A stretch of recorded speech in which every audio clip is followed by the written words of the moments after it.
வணக்கம். இது கேள்விக்களம் மக்களின் மேடை. இன்னும் 2 நாட்கள் தான் சரியா இருக்குது. சரியாக சொல்லணும்னா இன்னும் ஒரு நாள் தான், திங்கட்கிழமை என்று தெரிந்துவிடும். ஆனால் மக்கள் மத்தியில் ஒரு பெரிய எதிர்பார்ப்பு இருக்கிறது. யாருடைய ஆட்சி அமையப் போகுது? திமுக ஆட்சி தொடருமா? விஜய் என்ன தாக்கத்தை ஏற்படுத்தப் போகிறார்? எத்தனை தொகுதிகளில் அதிமுக வெற்றி பெறும் என்ற ஒரு பெரிய எதிர்பார்ப்பு இருக்கிறது. எக்ஸிட் போல் வந்த முதலே இல்லை தேர்தல் நடந்த நாள் முதல் இல்லை அந்த முடிந்த நாள் முதல்ல சரி, இல்லை எக்ஸிட் போல் வந்த முதல் தொடர்ந்து மக்களின் ஆவல் அதிகரிச்சுட்டே இருக்குது. இதை பற்றிய கூடுதல் தகவல் தெரிய வேண்டும் அதற்காகத்தான் நாமும் தொடர்ந்து இதை பேசுகிறோம். திரும்பிய திசையெல்லாம் நடக்கும் தேர்தல் கணக்கு, பலிக்கப் போவது யார் வாக்கு அப்படின்றது தான் இன்று இப்போ விவாதிக்க இருக்கக்கூடிய தலைப்பு. நம்மோடு இணைகிறார்கள் எழுத்தாளர் முருகவேல், பத்திரிகையாளர் ராமானுஜம், அரசியல் விமர்சகர் ராமசுப்ரமணியன் மற்றும் வலதுசாரி குமார் அவர்கள். விரைவில் பத்திரிகையாளர் கோட்டீஷன் இணைக்கிறார். நான் திரு குமார், உங்களோட முதல் கற்ற கருத்தை தொடங்கணும். யாருடைய வாக்கு பலிக்கப் போகுது? பெரும் எதிர்பார்ப்பு இருக்கிறது. பல கணக்குகள் கடந்த 5 நாட்களில் பல்வேறு வியூகங்களும் சரி, செஃபாலஜியில் புதிதாக தெரியாத விஷயங்கள்லாம் சொல்லப்பட்டது. புது செஃபாலஜிஸ்டுகள் கூட உருவாகி இருக்கிறார்கள். இது இந்த தேர்தல் நம்ம ஜென்ரேஷனில் பார்த்ததுலேயே எல்லா தேர்தலை விட ரொம்ப வித்தியாசமான ஒரு தேர்தலாக இருந்திருக்கு. இன்னும் நாளைக்கு ரிசல்ட்டும் அப்படி தான் இருக்கும்னு நினைக்கிறேன். என்ன அடிப்படையிலன்னா கூட்டணிகளில் 2 சைட்லேயும் கடைசி வரைக்கும் குழப்பம். அதுக்கு அடுத்தபடியாக விஜய் என்ட்ரி, இதில் கருத்து கணிப்புகள், தேர்தல் பிரச்சாரங்கள், அதுக்கப்புறம் எதிர்மறையான கூட்டணிக்குள்ளேயே குழப்பம், இப்படி பல்வேறு காரணங்கள், பல காரணங்களை சொல்ல முடியும். அது 2 சைட்லையும் இருந்தது. ஆமாம். இப்போ இன்னைக்கு கூட நேற்று கூட திருமாவளவனுடைய பேட்டியெல்லாம் அதை நான் சொல்றத அதெல்லாம் பார்த்தோம் சார். அதெல்லாம் தேர்தல் முடிஞ்சிருச்சு, நீ என்ன வேணா பேசிக்கலாம், எந்த கட்சி வேணா சொல்ல வர. இல்லை, இன்னொரு விஷயம் நீங்க சொன்னது தேர்தலுக்கு முன்னாடி கூட்டணிகளில் குழப்பம், அது எல்லா தேர்தலையுமே இருக்கும். அதெல்லாம் தாண்டி இந்த தேர்தல் மாதிரி இல்லை. இதை விட மோசமாக இருந்த தேர்தல் எல்லாம் கூட இருந்திருக்கு. கூட்டணிகளில் குழப்பம் இருந்தது. கடைசி நிமிஷத்துல கூட்டணி உருவாகி கட்சிகள் பிளவு ஏற்பட்டது 96ல பார்த்தோம். காங்கிரஸே உடைஞ்சு தமிழ் மாநில காங்கிரஸ் உருவானதெல்லாம் பார்த்தோம். அதை தாண்டி நான் கேட்பது, இந்த தேர்தல் கூட்டணி பிரச்சனைகளால் மட்டுமே சுருக்கி பார்க்க முடியாது. இன்னொரு காரணம், விஜய்ன்ற ஒரு புது பிளேயர் வர்றாரு, பெரிய அளவுக்கு ஒரு தாக்கத்தை ஏற்படுத்த போறான்ற ஒரு முக்கியமான காரணி. அதை நம்ம மறுக்கிறதுக்கு இல்லை. அதை தாண்டி என்ன ரீசனுக்காக இது சுவாரஸ்யமான தேர்தல்ன்றீங்க? உங்களுடைய கணிப்பு இது எந்த திசை நோக்கி போகிறதுன்னு பார்க்குறீங்க? அதாவது கடந்த ஆண்டு 5 ஆண்டு கால ஆட்சி நடத்திய திமுகவில் அவங்க அந்த கூட்டணியை ஒருங்கிணைத்து கொண்டு போனாலும் கூட கடைசியில் காங்கிரஸ், திமுக இந்த குழப்பங்கள்லாம் வந்ததுனால தேர்தல் பிரச்சாரத்தை இப்போ இன்னைக்கு திருமாவளவன் சொன்னதில் என்ன, நான் அதை ஏன் கோடிட்டு காட்டுகிறேன் என்று சொன்னால், அவருடைய வேட்பாளர்களுக்கு சிலருக்கு தேர்தல் பிரச்சாரமே சரியாக பண்ணலை அப்படின்னு அவர் குற்றம் சாட்டுறார். அவர் வேட்பாளர்களுக்கு பண்ணன்னு சொல்லலை. அவருடைய விடுதலை சிறுத்தைகள் கட்சியினுடைய நிர்வாகிகள் ஒரு சிலர் கூட்டணி கட்சிகளுக்கு சரியா வேலை பார்க்கலன்னு அவரே ஒப்புக்கொண்டாரு. அதை பற்றி தரவுகளை திரட்டிட்டு இருக்கேன்றார். ஆமாம், சொன்னார். இதே போல் காங்கிரஸ்லையும் இப்போ வரைக்கும் திமுக கூட்டணியில் இருக்கிற குழப்பங்கள் அங்கே கடைசி வரைக்கும் நமக்கு தெரியும். இப்போ அதை பேசி நிறைய வாட்டி விவாதிச்சிருக்கிறோம். சரி. அதே போல் அதிமுகவிலையும் கடைசி வரைக்கும் குழப்பம். அங்கே ஓபிஎஸ் விலகுனது, அப்புறம் சசிகலா அம்மையார் கட்சி துவங்கினது, செங்கோட்டையன் விலகினது, 200க்கும் மேற்பட்ட அதிகமானவர் விலகினது, இதெல்லாம் தேர்தல் சமயங்களில் நடக்கிறது. எனக்கு இதெல்லாம் என்ன தாக்கத்தை ஏற்படுத்துச்சு சார்? இது உண்மையில் பெரிய தாக்கத்தை ஏற்படுத்தும். 2 சைட்லையும் தாக்கத்தை ஏற்படுத்தும். ஒரு பார்ட்டியை பற்றி நீங்கள் சொல்லவே இல்லை, பிளேயரை பற்றி. விஜய்ன்ற ஒரு பிளேயர். விஜய் நான் சொல்ல வரேன். இது 2 கட்சிகளும், அதிமுக 30-32 வருஷம் ஆண்ட கட்சி, திமுக 25-27 வருஷம் ஆண்ட கட்சி. இந்த 2 கட்சிகளையும் தேர்தலுக்கு 10 நாளைக்கு முன்னால் இந்த பிரச்சனைகள் நடந்து முடிந்திருக்கிறது. இதில் இவர் விஜய்க்கு வரக்கூடிய ஆதரவுகள், இளைஞர்கள், அவர் சினிமா ஃபீல்டிலிருந்து வந்ததுனால, அவர் சினிமா மூலமாக சினிமா பிரபலத்தால் வந்தாலும் கூட அவர் கொடுத்த நம்ம சன் டிவியினுடைய இதில் நானே பலமுறை சொல்லியிருக்கிறேன், ஊழலுக்கு எதிரான ஒரு அஜெண்டாவை அவர் வைக்கணும் அப்படின்னு சொன்னால் வச்சிருக்காரு. ஊழலை நான் தட்டி கேட்பேன், ஊழலுக்கு எதிராக நாங்கள் ஒவ்வொரு வீட்லையும் விஜய் இருக்கிற மாதிரி நினைத்து கொள்ளுங்கள், நான் எந்த காரணத்தை கொண்டு ஊழலை அனுமதிக்க மாட்டேன், இப்படியெல்லாம் சொல்லி ஊழல்ங்கிற ஒரு ஃபேக்டரை அவர் கையில் எடுத்திருக்கிறார். அதனால் எல்லாரும் இவர் மூலமாக ஒரு மாற்றம் வந்துடும், அது எந்த தேர்தலில் ஊழல்ல வந்து ஒரு பேசுபொருளா இல்லாம இருந்திருக்கு? இல்லை, இந்த தேர்தலில் யாருமே சொல்லவே இல்லையே சார். ஊழல் நமக்கு தெரியும், ஊழல் நடந்துகிட்டு இருக்குது, தேசியமயமாக்கப்பட்டு நடந்துகிட்டு இருக்கு. அது நம்ம யாரும் மறுக்க முடியாது. ஒவ்வொரு இண்டிவிஜுவல்கிட்ட கேட்டாலும் எல்லாரும் ஓட்டு போடுங்க, ஒரு ஓட்டெடுப்பு நடத்தினா எல்லாரும் ஆமா ஊழல் இருக்குன்னு தான் சொல்லுவாங்க. அது ஒரு தாக்கத்தை ஏற்படுத்தியிருக்கு. அது ஒரு தாக்கத்தை கண்டிப்பாக ஏற்படுத்தியிருக்கு. அதுதான் இவருக்கு நிறைய இப்போ கடைசி 3 நாள் ரொம்ப தாக்கத்தை ஏற்படுத்தினது அதுன்னு நான் பார்க்குறேன். இது எண்ணிக்கையில் எப்படி பேன் அவுட் ஆக போகுது சீட்டுகளா?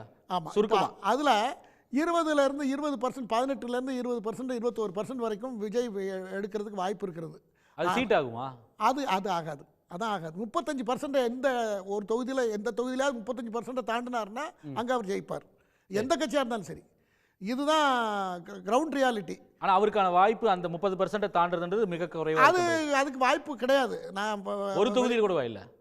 அது அவர் தொகுதியில் இருக்கலாம். ஒருவேளை அவர் தொகுதியில் அவர் போட்டி 2 தொகுதியில் நிற்கிறார், பெரம்பூர், திருச்சி கிழக்கு. அது ஏதாவது பெரம்பூர் தொகுதியில் அவர் நிற்கிறதான்னு என்னுடைய அசஸ்மெண்ட். அது சரியாக இருக்கலாம், தப்பாக இருக்கலாம். ஆனால் ஏன்னா விஜய் ஊர் பூரா பிரபலமாக இருக்கார், நம்ம தொகுதியில் நிற்கிறாரு, நம்ம எல்லாரும் அவருக்கு ஓட்டு போடுவோம் அப்படிங்கிற முயற்சியை எடுத்து நிறைய பேர் போடுறதுக்கு வாய்ப்பு இருக்கிறது. மற்ற இடங்களில் போனால் என்ன நினைப்பாங்க, விஜய் வந்துட்டு போகிறாரு, அப்புறம் கேண்டிடேட் அங்கே இருக்கிற கேண்டிடேட் அடுத்த தெருவில் இருக்கிறவராக இருப்பார், யாருக்குமே தெரியாதவராக தான் இருப்பார். அந்த கேண்டிடேட் விஜய்க்கு போட்டிருக்கிற யாருக்கு போட்டு கேண்டிடேட்டாக இருந்தாலும் கூட விஜய்க்கு ஃபஸ்ட்டு என்ட்ரியாக இருக்காங்க எல்லாம் புதுமுகங்களை தான். சரி, அப்போ அவர் இல்லைன்னா இந்த 2 பேர் திமுக, அதிமுக, நான் தமிழர் கட்சி 3வது அவங்களும் அணி களத்தில் இருக்காங்க. அது போக சசிகலாமையார்களும் இருக்காங்க. அப்போ இந்த 2 கட்சிகள் பிரதான கட்சிகள் திமுக, அதிமுகக்கான வாய்ப்பு இப்படி தான் தேர்தலை சந்திக்கிறார்கள். அப்போ இதில் திமுகவுக்கு எதிரான வாக்குகள், திமுக மேலே ஆன்டி இன்கம்பன்சி சொல்லி நினைக்கிறவங்க, எதிரான வாக்களிப்பு வேறு புதுசாக வேறு மாற்றி போடுவோம் அப்படின்னு நினைக்கிறவங்க, மைனாரிட்டி கிறிஸ்டின், முஸ்லீம், அவங்க விஜய் வந்ததுனால ஒருவேளை அவருக்கு நம்ம கொஞ்சம் போடலாம்னு நினைப்பாங்க. எல்லா ஃபஸ்ட்டு ஜென்ரேஷன் ஓட்ஸ் இருக்குது. அதிமுகலேருந்து ஒரு பிரிவு விஜய்க்கு ஆதரவான ஓட்டுகள் இருக்கிறது. சீமான்கிட்ட இருக்கிற ஒரு பிரிவு நிறைய ஓட்டு அவருக்கு போயிருக்கு. அதே போல விடுதலை சிறுத்தைகள் இதில் இருக்கிற ஓட்டுகள் நிறைய போயிருக்கு. எல்லா ஓட்டுகளும் தான் அவருக்கு 22%. அதனுடைய மொத்தத்தில் ஆவரேஜ் போட்டு எவ்வளோ வரும்? 1 கோடி ஓட்டுக்கு மேலே வந்துடும். 22%. அந்த 1 கோடி ஓட்டு வந்தாலும் கூட, எந்த ஆவரேஜில் வந்தாலும் கூட அவர் எந்த இடத்துலையும் சீட்டு வராது. இது நான் என்ன சொல்றேன்னா, தொடர்ந்து சொல்லிக்கிட்டு இருக்க விவாதத்தில் சொல்றது என்னன்னா, ஹங்கு தான் வரும்னு நான் சொல்லிட்டு இருக்கேன். திரு முருகவேல், ஒரு ஹங் அசம்பிளிக்கான வாய்ப்பு தான் இருக்கு. விஜய் வாக்குகள் பெறுவார், சீட்டுகளாக கன்வெர்ட் ஆவதற்கான வாய்ப்பு மிக மிக குறைவு அப்படின்றது திரு குமாருடைய பார்வையா இருக்கு. இந்த தேர்தல் வித்தியாசமா இருக்குன்னு அவர் சொல்றதுக்கான காரணம் தான். இந்த தேர்தல் வந்து வித்தியாசமா இருக்கு அப்படின்னு நம்ம நினைக்கிறதுக்கு ஒரே ஒரு காரணம் தான். என்னன்னா, திடீர்னு இந்த ஆக்சிஸ் மை இந்தியா வந்து இந்த தாவேகா டிவிக்கே வந்து ஜெயிக்கும் அப்படின்னு சொன்னதில் தான் எல்லாரும் பயங்கர ஷாக் ஆகிட்டாங்க. மற்றபடி அதெல்லாம் வந்து நார்மலாக இருக்குது. திமுக முன்னணியில் இருக்குன்னு ஒரு 4-5 எக்ஸிட் போல்ஸில் வந்து சொல்லியிருக்காங்க. ஒன்று வந்து இந்த ஜேவிசி ஓட்டர் வந்து ஏடிஎம்கே முன்னாடி ஜேவிசி வந்து முன்னாடி இருக்கும் அப்படின்னு சொல்லியிருக்காங்க. இதெல்லாம் இருக்கிறது தான், அது கொஞ்சம் க்ளோஸாக இருக்குது அப்படின்னு சொல்லி முதல்ல இருந்தே ஒப்பீனியன் போல்லையே சொல்லிட்டு இருந்தாங்க. இந்த டிவிக்கே வந்து 120 சீட்லாம் ஜெயிக்கும் அப்படின்னு சொன்னோன்னே தான் அது ஒரு பயங்கர ஷாக் ஆயிடுச்சு. அதனால் அதை பற்றியே எல்லாரும் பேச தொடங்கி அந்த ஒரு 4-5 நாளில் வந்து பேச்சு அப்படின்னு சொன்னாலே வந்து டிவிக்கே அப்படின்னு ஆனோன்னா நமக்கு இதெல்லாம் பார்க்க கிடையாது. திமுக அதிமுகன்னு மட்டுமே பேசுகிறது தான் நம்மளுடைய ஒரு வழக்கம். இப்போ திடீர்னு டிவிக்கேன்னு ஒரு ஃபேக்டர் வந்தோன்னா பயங்கரமாக நமக்கெல்லாம் ஒன்று வந்திருக்கு. ஆனால் அது வந்து என்னென்னா, இப்போ தமிழ்நாட்டில் நிறையா பிரச்சனைகள் இருக்குது. இப்போ இந்த ஆக்சிஸ் மை இந்தியாவில் வந்து ஒரு சிக்கல் இருக்குது. என்னென்னா, அவங்க இப்போ கூட பெங்காலில் எங்களால் வந்து கருத்து கணிப்பு நடத்த முடியாது, அங்கே வந்து மக்கள் சொல்ல மாட்டேங்கிறாங்க, பெண்கள் பேச மாட்டேங்கிறாங்க, ஒரு ஃபியர் சைக்கோசிஸ் இருக்குதுன்னு சொல்லிட்டு சொல்கிறதுலேருந்து அவங்க வந்து விலகி இருக்கிறாங்க. இப்போ அதுக்கு முன்னாடி பிஜேபி பயங்கரமான மெஜாரிட்டியில் ஜெயிக்கும் அப்படின்னு சொல்லி அது வந்து தப்பாக போயிடுச்சு. ஸோ இது வந்து அப்படின்னா இப்போ பெங்காலில் வந்து சொன்ன கருத்து கணிப்பில் எக்ஸிட் போலில் சொன்ன மற்றவங்களதெல்லாம் எவ்வளோ தூரம் நம்புறது? இப்போ இந்த மாதிரியான பிரச்சனைகள்லாம் வந்து அதில் அதுதான் நீங்கள் கேட்டது. அது ஒரு முக்கியமான புள்ளி திரு முருகவேல். அதில் நீங்கள் சொல்லும்போது கூட சொன்னீங்க, நாங்கள் 10ல் 7 பேர் எங்களுக்கு கருத்து சொல்ல மறுத்துட்டாங்க, ஊரக பகுதிகளிலும் சரி 8 பேர் வந்து நகர்ப்பகுதியிலும் சொல்லலை அப்படின்னாங்க. ஆனால் அந்த கருத்து கணிப்பு மித்த மாநிலங்களுக்கு அவர் வெளியிட்டப்போ, அதுக்கு முன்னத்து நாள் சொன்னப்போ தரவுகளை திரட்டிட்டு இருக்கோம், கலெக்ட் பண்ணிட்டு இருக்கிற இன்ஃபர்மேஷனை அதை வெளியிட போகிறோன்னு அதுக்கு முன்னத்து நாள் சொன்னார். அடுத்த நாள் வந்து எங்களுக்கு தரவுகளே கிடைக்கல, மக்கள் சொல்லலை அப்படின்ற விஷயம் சொன்னது வந்து ஒரு பெரிய ஒரு ஆச்சரியத்தை ஏற்படுத்துச்சு. அதை நீங்கள் சொன்னது போல் அந்த ஒரு கிரெடிபிலிட்டி நம்பகத்தன்மை மேலே ஒரு பெரிய ஒரு சந்தேகத்தை ஏற்படுத்திச்சு. இன்னொன்று அவங்க செய்த மெத்தடாலஜி என்பது 16 கார் யூஸ் பண்ணது, 16,000 கிலோமீட்டர் போனது, இனோவா காரு கிலோமீட்டர்ன்றதெல்லாம் ஒரு யாட்ஸ்டிக்கா, மெத்தடாலஜின்றது அது இல்லை அப்படின்றது பல்வேறு செஃபாலஜிஸ்டுகள் அதை விமர்சிச்சிருந்தார்கள். இந்தியா டுடேனுடைய அங்கே முன்னணி ஆங்கராக இருக்கக்கூடிய திரு ராஜ்தீப் சர்தேசாய் அவர்கள் கூட இந்த எக்ஸிட் போல் பற்றி பல்வேறு விமர்சனங்களை வெளியிட்டிருந்தார். அந்த டிவியில் அவர்களே அந்த கருத்து கணிப்பை வெளியிட்டிருந்தாலும் கூட ஆக்சிஸ் மை இந்தியா கிட்ட வாங்கி, அப்போது அதெல்லாம் நம் கணக்கில் எடுக்க வேண்டியதாக இருக்குது. அந்த ஒருவர் வந்து இதுக்கு கொடுக்கறதுனால தான் இது வேறுபடுத்தி பார்க்க வேண்டியிருக்கா, இல்லை களத்தில் வந்து உங்களுக்கு என்ன மாதிரியான திசைகள்லாம் தெரிஞ்சது, வழிகாட்டிகள் ஏதாவது இருந்துச்சா, இண்டிகேட்டர்ஸு நமக்கு இந்த அளவுக்கு இந்த மாதிரி ரிசல்ட் போவதற்கான பாசிபிலிட்டி இருக்குன்னு? திரு குமார் சொன்னார், விஜய் 18லேருந்து 20 வாங்குவார், சீட்டாக கன்வெர்ட் ஆகாது, அவர் மட்டும் வேணால் ஜெயிக்கலாம். அப்படித்தான் நான் பார்த்தேன். பரவாயில்ல, அங்கங்கே ஸ்கேட்டராகி ஓட்டு விழுகுது, பாக்கெட் பரோஸில் இருக்குது. மித்தபடி வெற்றியில் பெரிய எண்ணிக்கையில் கிடைக்குவதற்கான வாய்ப்பு இல்லைன்றதை சொன்னார்ல, அது போன்ற அந்த கருத்தில் நீங்கள் உடன்படுறீங்களா? இல்லை என்னன்னா, இப்போ இந்த காமாக்கியா அனலிட்டிக் வந்து விஜய்க்கு 61 சீட் அந்த மாதிரி கிடைக்கும் அப்படின்னு சொல்லியிருக்காங்க.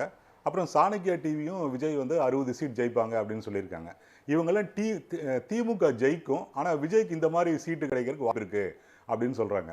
இப்போ இதிலிருந்து நம்ம என்ன பார்க்க வேண்டி இருக்குது அப்படின்னு சொன்னால், அதிமுகவோட ஓட் பேங்க்கில் ஒரு பெரிய அளவுக்கு டிவிகே வந்து விழுங்கி இருக்கிறதுக்கு வாய்ப்பு இருக்குது அப்படின்னு வந்து தோணுது. இப்போ எப்படி இருந்தாலும் புதுசாக ஒரு கட்சி வரும்போது எந்த கட்சி பலவீனமான தலைமை, எந்த கட்சி வந்து ஏற்கனவே சின்ன சின்ன உடைசல்களை வந்து சந்திச்சுட்டு இருக்கோ அது அதிகமாக வந்து பாதிக்கப்படுறதுக்கு வாய்ப்பு இருக்குது. அப்புறம் இந்த டிவிகே உடைய தோற்றம் அப்படிங்கிறதே கூட அதிமுகவை ஒரு குறிப்பிட்ட அளவுக்கு ஜெயலலிதாவை ரீப்ளேஸ் பண்ணுறது அப்படிங்கிறத ஒட்டி தான் இருக்குது. அப்படிங்கிறதுனால இந்த பிரச்சனை வந்து ஏடிஎம்கேக்கும் அதிமுகவுக்குமானதாக மட்டும்தான் இதை வந்து நம்ம பார்க்க முடியும் அப்படின்னு வந்து நினைக்கிறேன். அதில் ஓரளவுக்கு வந்து அதிமுகவை வந்து டிவிகேக்குமானதா அதிமுகவை வந்து அது குறிப்பிடத்தக்க அளவுக்கு வந்து பலவீனப்படுத்திடும் அப்படின்னு சொல்லி தான் தோணுது. சீட்டு கூட இப்போ இவங்க அந்த ஒப்பீனியன் போல்லாம் முழுசாக புறக்கணிச்சிடவும் முடியாது. கருத்து கணிப்பு இதெல்லாம் வாங்கியிருக்கிறதுக்கும் வாய்ப்பு இருக்குது. ஏன்னா இப்போ கிராமப்புறங்களில் சில விஷயங்கள் இருக்குது. என்னென்னா, வீட்டில் இருக்கிற ஒரு 18 வயசு ஒரு பொண்ணு அப்படின்னா கருத்து கணிப்புக்காரங்கக்கிட்ட உண்மையை சொல்லுவாங்களா அப்படிங்கிறதுலலாம் வந்து ஒரு சந்தேகங்கள்லாம் இருக்குது. அப்புறம் இப்போ ஒரு 4-5 நாளாக தமிழ்நாடு முழுக்க ஒரே பேச்சாக இருக்குல்ல, எங்கள் இதில் அப்படி போட்டாங்க இப்படி போட்டாங்கன்னு, இதெல்லாம் முழுசாக புறக்கணிச்சிடவும் முடியாது. அப்போ இதெல்லாம் வந்து அடிப்படையில் அதிமுகவுடைய ஒரு ஓட் பேங்காக தான் இருக்குது. ஏன்னா அதிமுகவில் தான் அந்த பலவீனம் இருக்குது.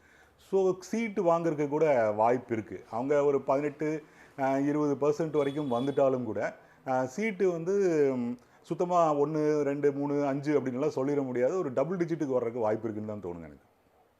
அப்போ அதில் பாதிப்பு அதிகமாக அதிமுகவுக்கு தான்றீங்க. அப்போ அதுலேருந்து நம்ம இன்ஃபர் பண்ணிக்க வேண்டியது என்னது, திமுக ஒரு கம்ஃபர்டபுளான மெஜாரிட்டி பொசிஷனுக்கு தான் போகிறாங்களா? திமுக ஜெயிச்சிரும், அது பெரும்பாலும் எல்லாரும் சொல்கிற ஒரு விஷயந்தான். நமக்கும் அதான் தோணுது. ஆனால் இது அதிமுக வந்து பாதிக்கப்படுறதுக்கான எல்லா வாய்ப்பும் இருக்கிற மாதிரி தெரியுது. ஏன்னா இது ரெண்டும் ஒரே மாதிரிக்கான கட்சிகளாக இருக்குது. ஒரு உரையில் 2 வால் இருக்க முடியாதுல்ல. ஒன்று டிவிகே இருக்கணும், இல்லாட்டி அதிமுக இருக்கணும். அப்படி தான் அது வந்து இருக்குது. திமுகவோடது வந்து ஐடியாலஜிக்கலான ஒரு கேம்பெயின், பிஜேபிக்கு எதிரானது, மதவாதத்துக்கு எதிரானது, அந்த மாதிரிலாம் அதெல்லாம் எதுவுமே இல்லாமல் பிம்பங்களை வச்சுட்டு அரசியல் நடத்திட்டு இருக்கிறது இது ரெண்டும் தான். அந்த அடிப்படையில் பார்க்கும்போது டிவிகேவா ஏடிஎம்கேவா அப்படின்னு சொல்லி பார்த்தா எடப்பாடியை விட கவர்ச்சிகரமான தலைமை உள்ள டிவிகே வந்து ஏதோ ஒரு கட்டத்தில் அதை பின்னுக்கு தள்ளுறதுக்கு வாய்ப்பு இருக்குது. பேசுவோம். திரு ராமானுஜம், பிம்ப அரசியல் செய்யக்கூடியவர்களுக்கு மத்தியில் தான் போட்டி.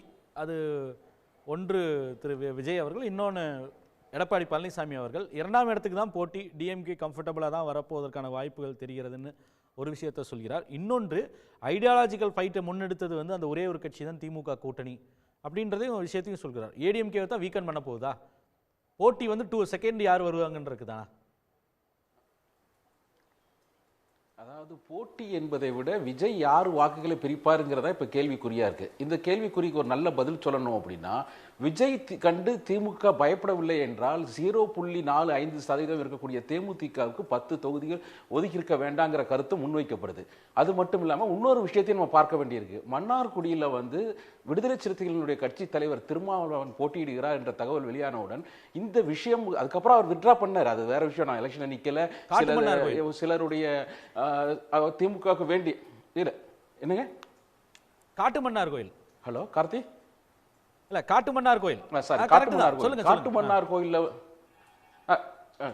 காட்டுமன்னார் கோயில்ல விடுதலை சிறுத்தைகள் தலைவர் திருமா நிக்கிறாருங்கிற ஒரு விஷயம் வரும்போது எப்படி பார்க்கப்பட்டதுன்னா, ஒருவேளை திமுக முழுமையா, அதாவது மெஜாரிட்டியோட வராது, திமுக ஆட்சி வந்தால் கூட்டணி ஆட்சி தான் வரும், அப்படி வரும்பொழுது துணை முதல்வராக விடுதலை சிறுத்தைகள் கட்சி தலைவர் வர வாய்ப்பு இருக்கு, அதை மனதில் கொண்டுதான் அவர் போட்டியிட திட்டமிட்டார் என்ற கருத்து பரவலாக பேசப்பட்டது.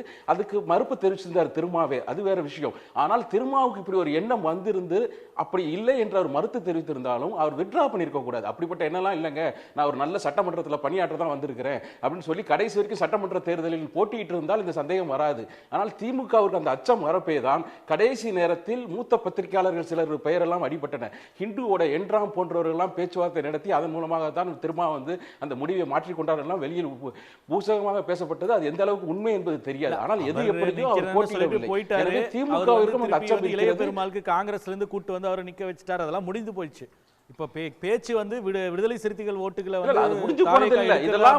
இதெல்லாம் வந்து தேர்தலுக்கு முன்னர் இல்ல தாவேக்காக்கு இன்னொரு விஷயம் சொல்ல வரேன். அண்ணா திமுகவுக்கு இருக்கிற பாதிப்பு வந்து திமுகவிற்கும் இருக்கிறது. பொதுவாக பார்த்தீங்கன்னா எல்லா, அதாவது கிறிஸ்தவத்தில் இருக்கக்கூடிய எல்லாருடைய, அதாவது ஆர்சி, ரோமன் கேத்தலிக், பெந்தகோஸ்டே எல்லோருமே வந்து திமுக கூட்டணி ஆதரிக்கேன் என்று சொல்லி இருந்தாலும் வலுவாக குறிப்பாக கடலோர பகுதிகளில் இருக்கக்கூடிய கிறிஸ்தவ பகுதிகளில் பார்த்தீங்கன்னா தாவேக்காவிற்கு அதிக வாக்குகள் விழுந்திருக்கின்றன என்ற தகவல் நமக்கு தொடர்ந்து கிடைத்தவண்ணம் இருக்கின்றன. எனவே இதையெல்லாம் கூட்டணி பார்க்கும் பொழுது விஜய் வந்து ஒருவருக்கு, அதாவது அதிமுகவுக்கு பெரும் பாதிப்பை ஏற்படுத்துவார். அதுல எவ்விதமான மாற்று கருத்தும் கிடையாது. ஏன்னா அவர் வந்து அதிமுக ஜெயலலிதாவோட இடத்தை பிடிக்கிறதுக்கு தான் ஆசைப்படுறாரு. அதனாலதான் திமுக ஒரு தீய சக்தின்னு எம்ஜிஆர் சொன்னதை ஜெயலலிதா சொன்னாங்க, ஜெயலலிதா சொன்னதை இப்ப இவர் சொல்றாரு.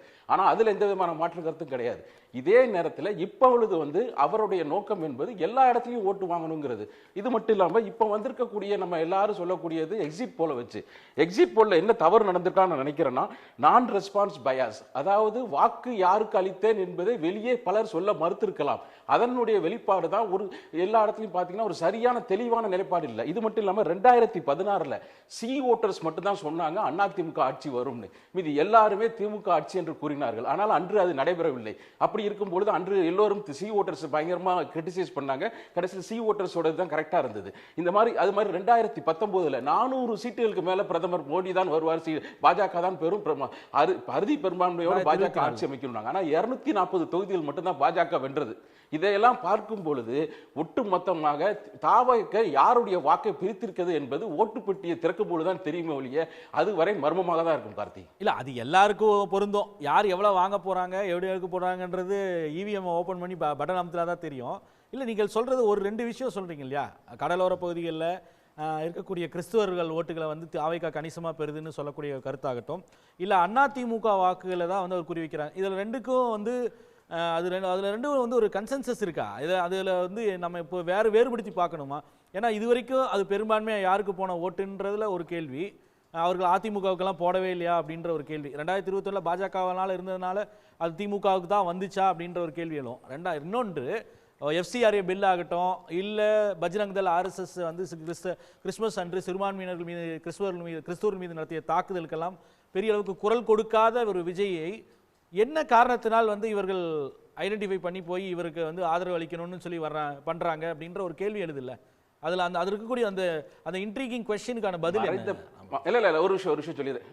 இல்ல கரெக்ட் நீங்க கேட்கிற கேள்விகள் அனைத்தும் கரெக்ட் தான். ஆனா ஐடியாலஜிக்கல் வார் மட்டுமே நம்ம வந்து தாவேக்காவை பொதுவா வந்து இப்பொழுது பெரும்பாலும் அரசியல் கட்சிகளால் அவர் அதனுடைய கூட்டத்தை பார்த்து சொல்லக்கூடிய தற்கொலை கூட்டம்ங்கிறாங்க. அதே தற்கொலை கூட்டம் எங்கேயும் ஓட்டுக்கு பணம் வாங்கவில்லை, அதாவது பணம் கொடுக்கல, பணம் வாங்கலைங்கிறத விட பணம் கொடுக்கவில்லை. தாவேக்கா சார்பில் எங்கேயுமே பணம் கொடுக்கப்படவில்லை. மற்ற கட்சிகள் அந்த குற்றச்சாட்டுலாம் வந்து பல இடத்துல வந்துருச்சு. தாவேக்கா சார்பில் பல இடத்துல காசு கொடுக்கப்பட்டதும் பொழுது குற்றச்சாட்டு வெளிப்படையா வந்தது. சில இடங்கள்ல பிடிபட்டதும் நடந்தது. தேர்தலுக்கு முன்பே கூட திருச்செங்கோட்டில் தாவேக்கா சின்ன ஓட்டு விசில் சின்ன ஒட்டப்பட்ட பூஸ்ட் பாட்டில் கொடுக்கப்பட்ட திருச்செங்கோட்டில் தேர்தல் சில நாட்களுக்கு முன்பு பல இடங்கள்ல பணம் கொடுக்கறதுக்கு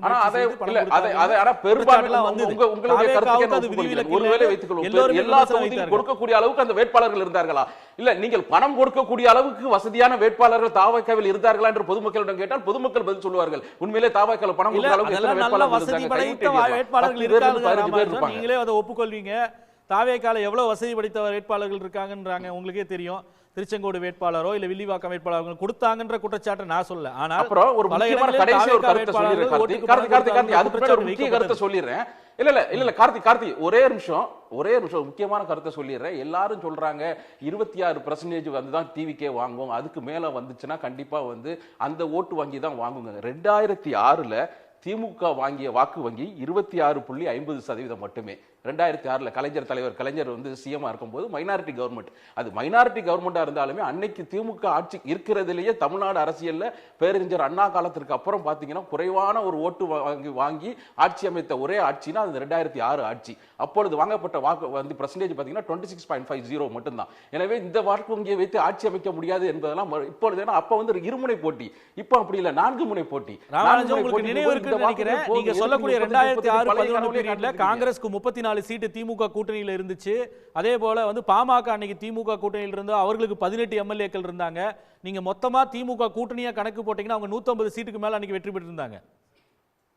அது நீங்க வெறுமனே வந்து திமுகவோட சுருக்கி பாத்தீங்க. திமுக நீங்க நின்ன தொகுதிகள் எவ்வளவு வாக்கு வங்கிகள் இரண்டு இருமுனை போட்டி தான். விஜயோட இன்னைக்கு எத்தனை பேருங்க இருக்காங்க? தனியா தான் நிக்கிறாரு. திமுகவும் அந்த கூட்டணி கட்சிகளோட சீட் எண்ணிக்கையில கணக்கு போட்டீங்கன்னா 120 பக்கம் போகுது. வெறுமனே 26% சுருக்கி பார்க்க முடியாதுல. எண்ணிக்கை மேஜிக்கல் நம்பரை தாண்டறதுதான் முக்கியம் என்பது மாற்று கருத்து அல்ல. நாம் தமிழர் சீமானும் தனியா தான் நிக்கிறாரு. ஆனால் இன்று இருக்கக்கூடிய அதிமுகவும் இருக்கட்டும், திமுகவா இருக்கட்டும், தாவேகாவாக இருக்கட்டும் 4 முனை போட்டி இல்ல. போட்டி 2 முன்னாடி 2ஆ தான பிரிஞ்சு. இப்ப ஓட்டு சதவீதம் 4ஆ பிரியுது இல்ல. அதை நம்ம கணக்கில் எடுத்துக்கொள்ள வேண்டும் இல்ல. அதை அட்வான்டேஜ் வந்து ரூலிங் பார்ட்டிக்கு தான வந்திருக்கு. நம்ம ரீசன்ட் எலெக்ஷன்ல பார்த்தோம்ல, 2016ல பார்த்திருக்கோம், 1989ல இதே போல மல்டி கார்னர் கண்டெஸ்ட்ல. இப்போ 2016ல ரூலிங் பார்ட்டி, அப்ப ரூலிங் பார்ட்டி கிடையாது. ஆனா ஒரு மல்டி கார்னர் கண்டெஸ்ட், அப்ப பார்ட்டி ஸ்பிளிட், அது டிஃபரெண்ட். 2016ல மல்டி கார்னர் கண்டெஸ்ட் வந்தப்போ ரூலிங் பார்ட்டிக்கு ஃபேவரபிளா தானே அது முடிஞ்சது.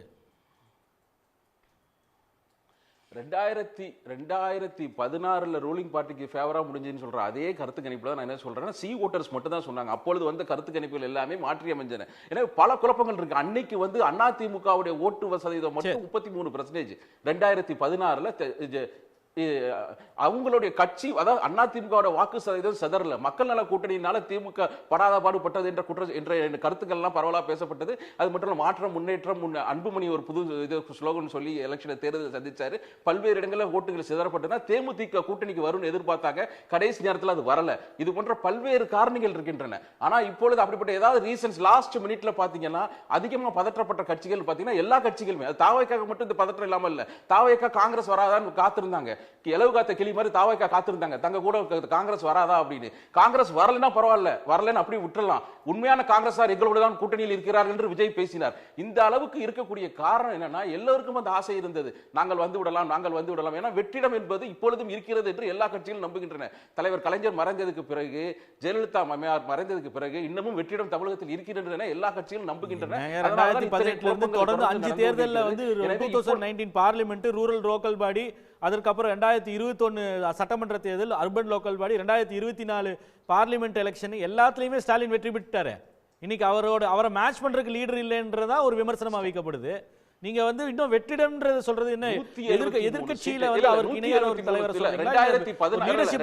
சொல்றீங்களா? 2021 இல்ல 2021ல 173 தொகுதியில நின்னாங்க. ஜெயிச்சது 133 தொகுதி திமுக. இந்த 133 தொகுதிகளை நான் ஒரு கணக்கீடு சொல்ல விரும்புறேன். அதாவது எப்படி கணக்கிடணும்னா, 170 தொகுதிகள் நிக்கிறீங்க அப்படின்னா 150 தொகுதிகள், மன்னிக்கணும், 150 தொகுதிகள் நிக்கிறீங்க அப்படின்னா 4 தொகுதி வெற்றி, 1 தொகுதி தோல்வி என்று கணக்கிட்டு கொண்டோம் என்றால் நம்ம கண்டிப்பா 120 தொகுதி ஜெயிப்போங்கிறத அரசியல் கட்சிக்கு கணக்கீடுல, தேர்தல கணக்கீடுல நிப்பாங்க. அந்த கணக்கின் அடிப்படையில் தான். ஆனா ஜெயலலிதா மறைஞ்சிட்டாங்க. எடப்பாடி ஒரு வலுவான தலைவர் கிடையாது. அவர் அதிர்ஷ்டத்தின் காரணமாக இதானவர், முதலமைச்சர் ஆனவர். அப்படி இருக்கும்போது 173 தொகுதியில இருந்து வெறும் 133, 200 தொகுதிகளை அவங்க கிராஸ் பண்ணிருக்கணும். ஆனா 133 தொகுதிகள் தான் வெற்றி பெற்றாங்க. இத்தனைக்கு மெகா கூட்டணி. மோடிக்கு எதிரான ஒரு அலை இருந்தது. இப்ப மோடிக்கு எதிரான அலை இருக்குன்னு தமிழ்நாட்டில் இல்லவே இல்லைன்னு சொல்லல, இருக்கு. ஆனா அதனுடைய தாக்கம் வந்து திமுக ஆட்சிக்கு வந்து தொடர்ந்து இருந்தனால அதோட தாக்கம் கொஞ்சம் குறைஞ்சிருக்கு. அக்காரணம் மோடிக்கு எதிரான அலை தமிழ்நாட்டில் இல்லைன்னு, பொதுவா மோடிக்கு எதிரான அலை தமிழகத்தில் இருக்கிறது. இருந்தாலும் இதையெல்லாம் நம்ம கணக்கில் எடுத்துக்கணும். ஜெயலலிதா இல்லாத இடத்துல எடப்பாடியை எதிர்கொள்ளும் பொழுது, எடப்பாடி ஒரு சாதாரண தலைவர், அவர் இவ்வளவு தொகுதி எதிர்க்கட்சியா வந்திருக்கிறாருங்கும் போது அதை நான் மறுக்க முடியாது இல்ல. அதுலயும் நம்ம கணக்கீடுல இப்ப எவ்வளவு வர போறாரு 2021 கணக்கு வேண்டாம். இப்ப இன்றைய கணக்கை மட்டும் சொல்லுங்க, சுருக்கமா சொன்னீங்கன்னா. நான் திரு ராமசுப்ரமணியம் ரொம்ப நேரம் காத்திருக்காரு. இந்த தேர்தலை பொறுத்தவரை கண்டிப்பாக யாருக்கும் மெஜாரிட்டி கிடைக்காது, எல்லா கட்சிகளுக்கும் மெஜாரிட்டி கிடைக்காது. சரி, கூட்டணி காங்கிரஸ் கணக்குகள் கடைசி நேரத்தில் மாறுபடும். எக்ஸிட் போல் என்பது தோல்வி அடையும் என்பதுதான் என்னுடைய கருத்து. பேசுவோம். திரு ராம் சுப்ரமணியன். எல்லோருக்கும் என்னுடைய வணக்கம். இந்த டாப்பிக்கை பற்றி மிகப்பெரிய அளவிற்கு அலசல் எல்லா தொலைக்காட்சிகளிலும் நடைபெற்று கொண்டிருக்கின்றது. பல்வேறு கருத்துக்கள், வித்தியாசமான கருத்துக்கள் எல்லாம் முன்வை வைக்கப்பட்டிருக்கின்றன அப்படிங்கிறத பார்க்குறோம். சார், இதில் மெயினாக இன்றைக்கி இந்த தாவேகாவினுடைய வருகை என்பது மிகப்பெரிய அளவிற்கு தாக்கத்தை ஏற்படுத்தி இருக்கிறது அப்படிங்கிறது வைகோ போன்ற தலைவர்கள் கூட ஒத்துன்ட்ருக்காங்க. ஏன்னா எவ்வளோ பர்சன்டேஜ் அப்படிங்கிறது நீங்கள் பார்த்தீங்கன்னா ஒரு கன்சிடரபிள் பர்சன்டேஜ். அதாவது நண்பர் குமார் சொன்னது போல் ஒரு 20% வரைக்கும் அவங்களுக்கு ஓட்டு இருக்கலாம். ஏன்னா இப்போ இந்த பிரதீப் குப்தாவோட அவர் ஒன்று தான் 35% தராரு. அவர் ஒருத்தர் தான் பேசுகிறார் 35%. மற்ற அப்புறம் இன்னொருத்தர் திடீர்னு இன்றைக்கி ஒன்று பார்க்குறேன், இந்த திரு ரவின்னு ஐபிஎஸ், அவர் 41% பேசுகிறார். அது எங்கேருந்து அதெல்லாம் நீங்கள் ஒரு சில ரிட்டையர்ட் ஆஃபீஸர்ஸை வச்சு மேலே பேர் வச்சு சர்வே எடுத்துட்டு வச்சு ஆர்கனைஸாக செய்யப்பட்ட ஒரு சர்வே இல்லை.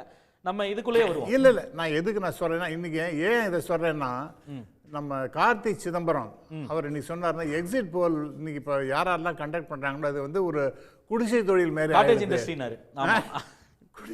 குடிசை தொழில் மாதிரி ஆயிடுது அப்படிங்கிற மாதிரி. அது மோரலஸ் கரெக்டாக இருக்குது. ஏன்னா இந்த அளவுக்கு நான் முன்னாடிலாம் நீங்கள்லாம் வெட்டரன்ஸ் இந்த ஃபீல்ட் ஆஃப் பாலிட்டிக்ஸ், இதை ஆஸ் அ ஜேர்னலிஸ்ட் நீங்கள் நிறையா பார்த்துருப்பீங்க. இந்த அளவுக்கு எக்ஸிட் போல்லாம் எவ்வளோ பேர்ட்டேருந்து வந்திருக்காங்கிறது எனக்கு தெரியல. ஏன்னா நானும் ரொம்ப காலமாக பார்த்துட்டுருக்கேன். ஆனால் இந்த அளவுக்கு எக்ஸிட் போல் வரவே இல்லை. சரி, இப்போ கம்மிங் டு த இஷ்யூ, யாருக்கு பாதகம் அப்படின்னு பார்த்தீங்கன்னா, நிச்சயமாக தாவேகாவினுடைய ஓட்டு அதிகமாக percentage more the number of votes for TVK more the benefit for DMK அப்படிங்கிறது தான் என்னுடைய அபிப்பிராயம். ஏனென்றால் அது ஏடிஎம்கேவுடைய ஓட்டை கன்சிடரபிளாக குறைக்கிறது அப்படிங்கிறது என்னுடைய ஒரு ஆழ்ந்த கருத்து. ரெண்டாவது பார்த்தீங்கன்னா, நிறைய பேர் முக்கியமான ஒரு இஷ்யூவையும் பேச மாட்டேன்றாங்க. சசிகலா என்கின்ற ஒரு ஃபினாமினன், அதை யாரும் தொட்டே பேச மாட்டேன்றாங்கன்னு நான் நினைக்கிறேன். நான் இந்த பார்த்த டிஸ்கஷனில் அவங்க ரொம்ப பவர்ஃபுல்லான சில பீப்புள் தான் அங்கே நிறுத்தி வச்சுருக்காங்க. அவங்க ஜெயிக்கிறாங்கங்கிறதுங்கிறது ரொம்ப கஷ்டம். இருந்தாலும் அந்த கரெக்டான அவங்க கேண்டிடேட்ஸை போட்டு அதுவும் ஏடிஎம்கே அஃபெக்ட் பண்ண போகின்றது. மூன்றாவதாக பாமக ரெண்டாக உடைஞ்சிருக்கு. அது டாக்டர் ராமதாசனுடைய அப்பீல் அது எடுத்துட்டிங்கன்னா அது எந்த அளவுக்கு அது அந்த மக்களுடைய அபிலாஷை பாதிக்கும் அப்படிங்கிறது நம்மளால் கரெக்டாக சொல்ல முடியும். இதெல்லாம் என்ன ஆகும்னா, இதெல்லாம் யாருக்கு பாதகம் ஏற்படும் அப்படின்னு சொன்னால் டெஃபினட்டாக ஏடிஎம்கேக்கு தான் பாதகம். அதனால் நான் முன்னாடி சொன்னது போல் தாவேகா நிறைய பர்சன்டேஜ் வாங்கினாலும் கூட it will eat into the vote bank of ADMK considerably.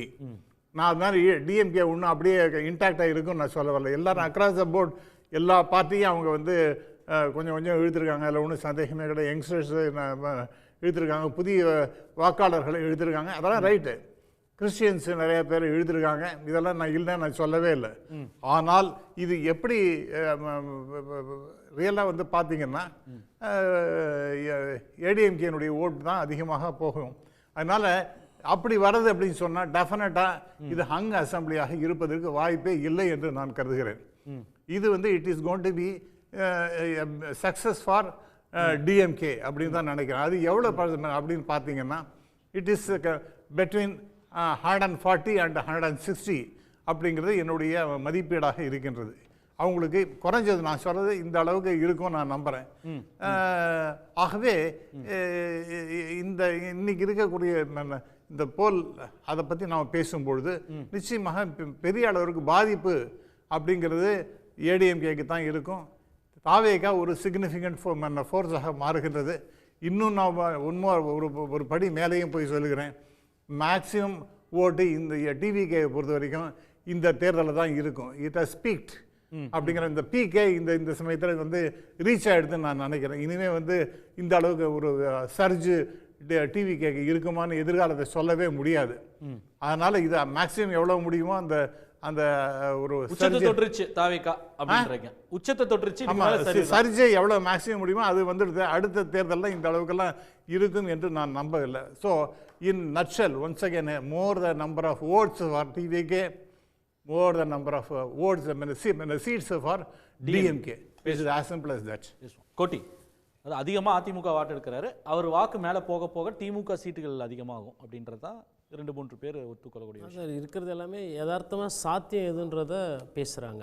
அதாவது திமுகவோட வாக்குகளை அதிகமாக பெற்றாருன்னா அதிமுக ஜெயிக்கும், இல்லை அதிமுகவோட வாக்குகள் அதிகமாக பெற்றாருன்னா திமுக ஜெயிக்கும். இது ஒரு யதார்த்தம். அதேமாதிரி இன்னொரு விஷயமும் சொன்னார் சார், வந்து தாவேக்காவோட வாக்கு வங்கி இந்த தேர்தலோடு அது பீக்கு, இதுக்கப்புறமா அது இறங்குமுகன்றது. அது வந்து அவங்க அந்த கட்சியை எப்படி நடத்த போகிறாங்களோ அதை வச்சு அது போகும்.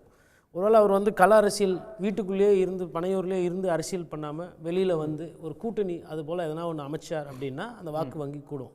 இல்லை அவர் இப்படியே தான் உட்காந்துக்கிட்டு தேர்தலுக்கு அப்புறமா கோயில் கோயிலாக சர்ச்சு மசூதி எல்லாம் போயிட்டு சாமி கும்பிட்டு இருக்க போகிறாரு அப்படின்னா அது வந்து உங்களுக்கு வந்து பெரிய வாக்கு வங்கியை அவங்களுக்கு கூட்டாது.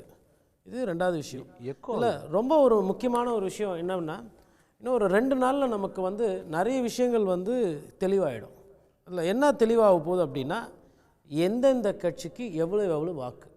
இதில் நமக்கு திமுகனா ஒரு ஐடியா இருக்குது, அதிமுகனா ஒரு ஐடியா இருக்குது. ஐடியாவே இல்லாததுனால தாவேக்கா என்ன பண்ணுறாங்கன்னா 10ன்னாங்க, அப்புறம் 20ன்னாங்க, அப்புறம் 30, 40, 41 ஏதோ ஏல கம்பெனி நடத்துகிற மாதிரி 41க்கு வந்துட்டாங்க. ஐயா பதிவானது 85, 100 இருந்தாலும் அது பழைய டீலிமிட்டேஷன், அதாவது மன்னிக்கணும் எஸ்ஐஆர் பிரகாரம் பார்த்தா அது பழைய 73 தான். யூஷுவல் போலிங் தான். அதாவது இப்போ யார் வந்து அதிகமாக, இப்போது எனக்கு என்னென்னா இந்த 40 கொடுத்தவங்க 41 சொல்லிட்டு இருக்காங்க, அதிகாரிகள்லாம் பேசுகிறாங்க, ரிட்டையர்டு அதிகாரிகள்லாம் சொல்கிறாங்க. அப்போது திங்கட்கிழமை இப்போ நான் ஒரு பத்திரிகையாளராக பார்த்தீங்கன்னா ரொம்ப கார்டடாக மெஷாடாக டைரெக்ஷன் தான் சொல்ல முடியும்.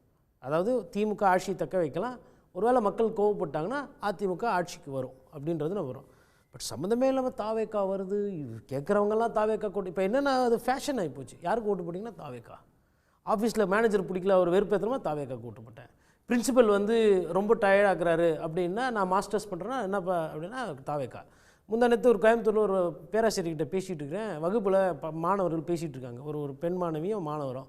என்னப்பா பேசிகிட்டு இருக்கீங்க கிளாஸில் தான்? சார் பாலிடிக்ஸ் பேசிட்டு இருக்கிறோம் சார்ன்றான். இது மாதிரி ஒரு ஒரு ஒரு ஃபேஷன் ஆகி போச்சு. அதாவது எல்லாரும் இப்போ என்ன கேட்குறாங்க, எனக்கு ஒரே சந்தேகம் கோட்டி. அதாவது பொதுவாக இந்த திமுக அதிமுக இல்லை கன்வென்ஷனாக ஓட்டு போடக்கூடியவர்கள் யாருக்கு ஓட்டு போட்டோன்னு சொல்லவே மாட்டாங்க. இந்த எக்ஸிட் போல் எடுக்கிறதே அதனால தான் அக்யூரேட்டாக வராது. ஆனால் இவர் தாவேக்கா ஆதரவாளர்கள் ரொம்ப ஓக்கலாக இருக்கிறதுனால ஒரு பெரிய கிரவுண்ட் சொல்லி இவங்களுக்கு ஒரு அபரீத ஆதரவு இருக்குது மக்கள் மத்தியில் அப்படின்ற ஒரு அந்த ஒரு இம்ப்ரெஷன் கிரியேட் ஆகிருக்கு. அதுவும் ரொம்ப ஈஸியாக இருந்துச்சா? அதனால நெறியாளர் கார்த்தி எழுப்புறது ஒரு சரியான ஒரு இப்போ நடக்கிற ஒரு விஷயங்க. உங்கள் ஓட்டு ரகசியம் அப்படின்னு சொல்லி தான் பிரச்சாரத்தை பண்ணியிருக்கிறாங்க. ஒரு 20 வருஷத்துக்கு முன்னாடி 15 வருஷத்துக்கு முன்னாடினா நம்ம வாக்குப்பெட்டிக்கு முன்னாடி அந்த போர்டை வச்சு மறைக்கிறதுக்கு காரணமே அதுதான். ரஜினி அவர்கள் வந்து ஓட்டு போடும்போது சின்னம் கிட்டத்தட்ட லைட்டாக தெரிஞ்சுதுன்னு சொல்லிட்டு ஒரு பெரிய சர்ச்சையே ஆச்சு. அப்போ இந்த ரூல்ஸ் எல்லாம் எடுத்துட்டாங்க. ஆமாம், வீடியோ எடுத்துட்டாங்க. இந்த ரூல்ஸ் எல்லாம் மாற்றணும், இது வந்து தவறாக போயிடும் அப்படின்றது. முதலமைச்சரே இருக்கிறாருனாலும் அவர் ஊருக்கே தெரியும் அவர் கட்சிக்கு தான் போட்டுக்குவாருன்னு. ஆனால் அது கூட வெளியில் வரக்கூடாது. எதிர்க்கட்சி தலைவர் எடப்பாடி பழனிசாமியை ஓட்டு போடுறாருன்னா அந்த வீடியோ வெளில வரக்கூடாது, வெளியில் சொல்லக்கூடாது.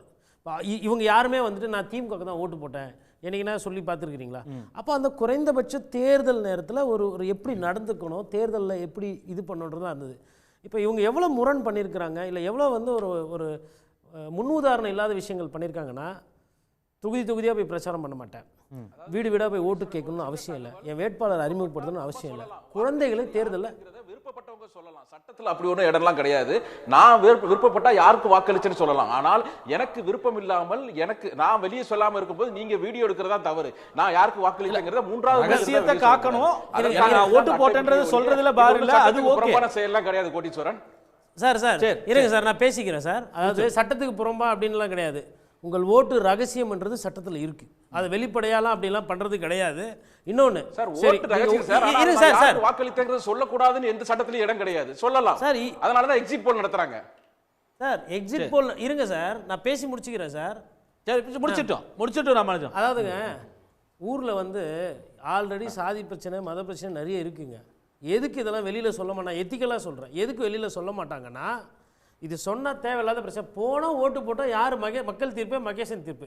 யாரோ ஒருத்தர் ஜெயிச்சிட்டாங்கன்னா அடுத்து ஒரு எம்எல்ஏ, அதுக்கப்புறம் தோத்தவரும் ஜெயிச்சவரும் ஒன்றா ஊருக்குள்ளே அமிக்கபிளாக இருக்கணும்னு தான் பப்ளிக் விரும்புவாங்க. இதுதான் யதார்த்தம்.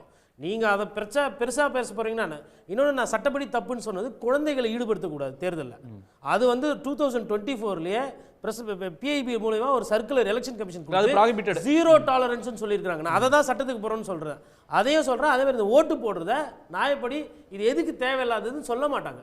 ஆனால் இவர் புதுசாக ஒரு ட்ரெண்டை கிரியேட் பண்ணி பேச பொருளாக இருக்கார். நல்ல வேலை. இன்னும் அதுதான் நான் உங்ககிட்ட கேட்டேன். தாவேக்கா ஆதரவுன்றது அது வந்து இந்த சோஷியல் மீடியா யங்ஸ்டர்ஸ் எல்லாரும் வந்து வோக்கலாக அதை ட்ரெண்ட் பண்ணுறதுன்னு சொன்னீங்களே, சரியான வார்த்தை. அது ட்ரெண்ட் பண்ணுறதுனால பயங்கரமான ஆதரவு இருக்குது அப்படின்ற ஒரு நேரேட்டிவ் செட் பண்ணுறதுக்கு நேரேட்டிவ் செட் பண்ணுறாங்க. பிம்பம் ஓட்டு வங்கி குறைஞ்சிருச்சுன்னா எங்களை வந்து பார்த்தீங்களா எக்ஸிட் போல் எப்படி வந்தது, ஊரெல்லாம் தாவேக்கா தான் ஏமாத்திட்டாங்க. சோசியல் மீடியாலாம் அப்படி தான் பண்ணாங்க. விஜயண்ணா வர்றது இவங்களுக்குலாம் பிடிக்கல அப்படின்னு சொல்கிறதுக்கு விஜயண்ணா வீட்டை விட்டு வெளில வரல, அதுதான் உண்மை. ஓட்டு கேட்கல, எல்லா இடமும் போய் 120 சீட்டு கொடுக்குறாங்களே, 120 தொகுதி போனாரான்னு கேளுங்க. 20 தொகுதி போனார். 20 தொகுதி போனவர் 120 தொகுதி, 220 தொகுதி 230 தொகுதி போன முதல்வர் ஸ்டாலினுக்கும் எதிர்க்கட்சி தலைவர் எடப்பாடி பழனிசாமிக்கும் 30 40 ஆட்சி போயிடும், இல்லை வந்து தொங்கு சட்டமன்றம் வரும். அதாங்க எனக்கு எக்ஸிட் போலில் இருக்கக்கூடிய மரியாதை கொஞ்சம் கொஞ்சமாக கம்மியாகிட்டே வந்தது. இந்த தேர்தல் அது சுத்தமாக போயிடுச்சு. கார்த்தி சிதம்பரம் ஐயா சொன்ன மாதிரி இது வந்து பொட்டிக்கடை வியாபாரம் மாதிரி போயிட்டு இருக்குது. Cottage industry. ஆமாம், காட்டேஜ் இண்டஸ்ட்ரி. அதில் வந்து ஆர்டிஃபிஷியல் இன்டெலிஜென்ஸ். நான் என்ன கேட்குறேன், அறிவு இல்லை, மக்கள் இல்லை, ஓட்டு போட்டவங்க இருக்கிறாங்க, அவங்க கிட்ட போய் கேட்டால் சொல்ல போகிறாங்க. அதில் எதுக்கு ஆர்டிஃபிஷியல் இன்டெலிஜென்ஸ் சேர்க்குறீங்க? ஆர்டிஃபிஷியல் இன்டெலிஜென்ஸ் சேர்க்க வேண்டிய அவசியம் என்ன? ப்ராசஸஸ் கொஞ்சம் சிம்பிளிஃபை பண்ணுறதுக்காக அதில் தான் மேனிப்புலேஷனும் இருக்குன்னு நான் சந்தேகப்படுறேன். அதாவது ஒரு சமுதாயத்து மக்கள்கிட்ட நாங்கள் போய் 8% கேட்டோன்றாங்க. அவங்க 8% ஜனத்தொகையே இல்லை, 9%. பிராமின்ஸ் கிட்ட போய் நாங்கள் கணக்கு எடுத்தோம் அப்படின்றாங்க.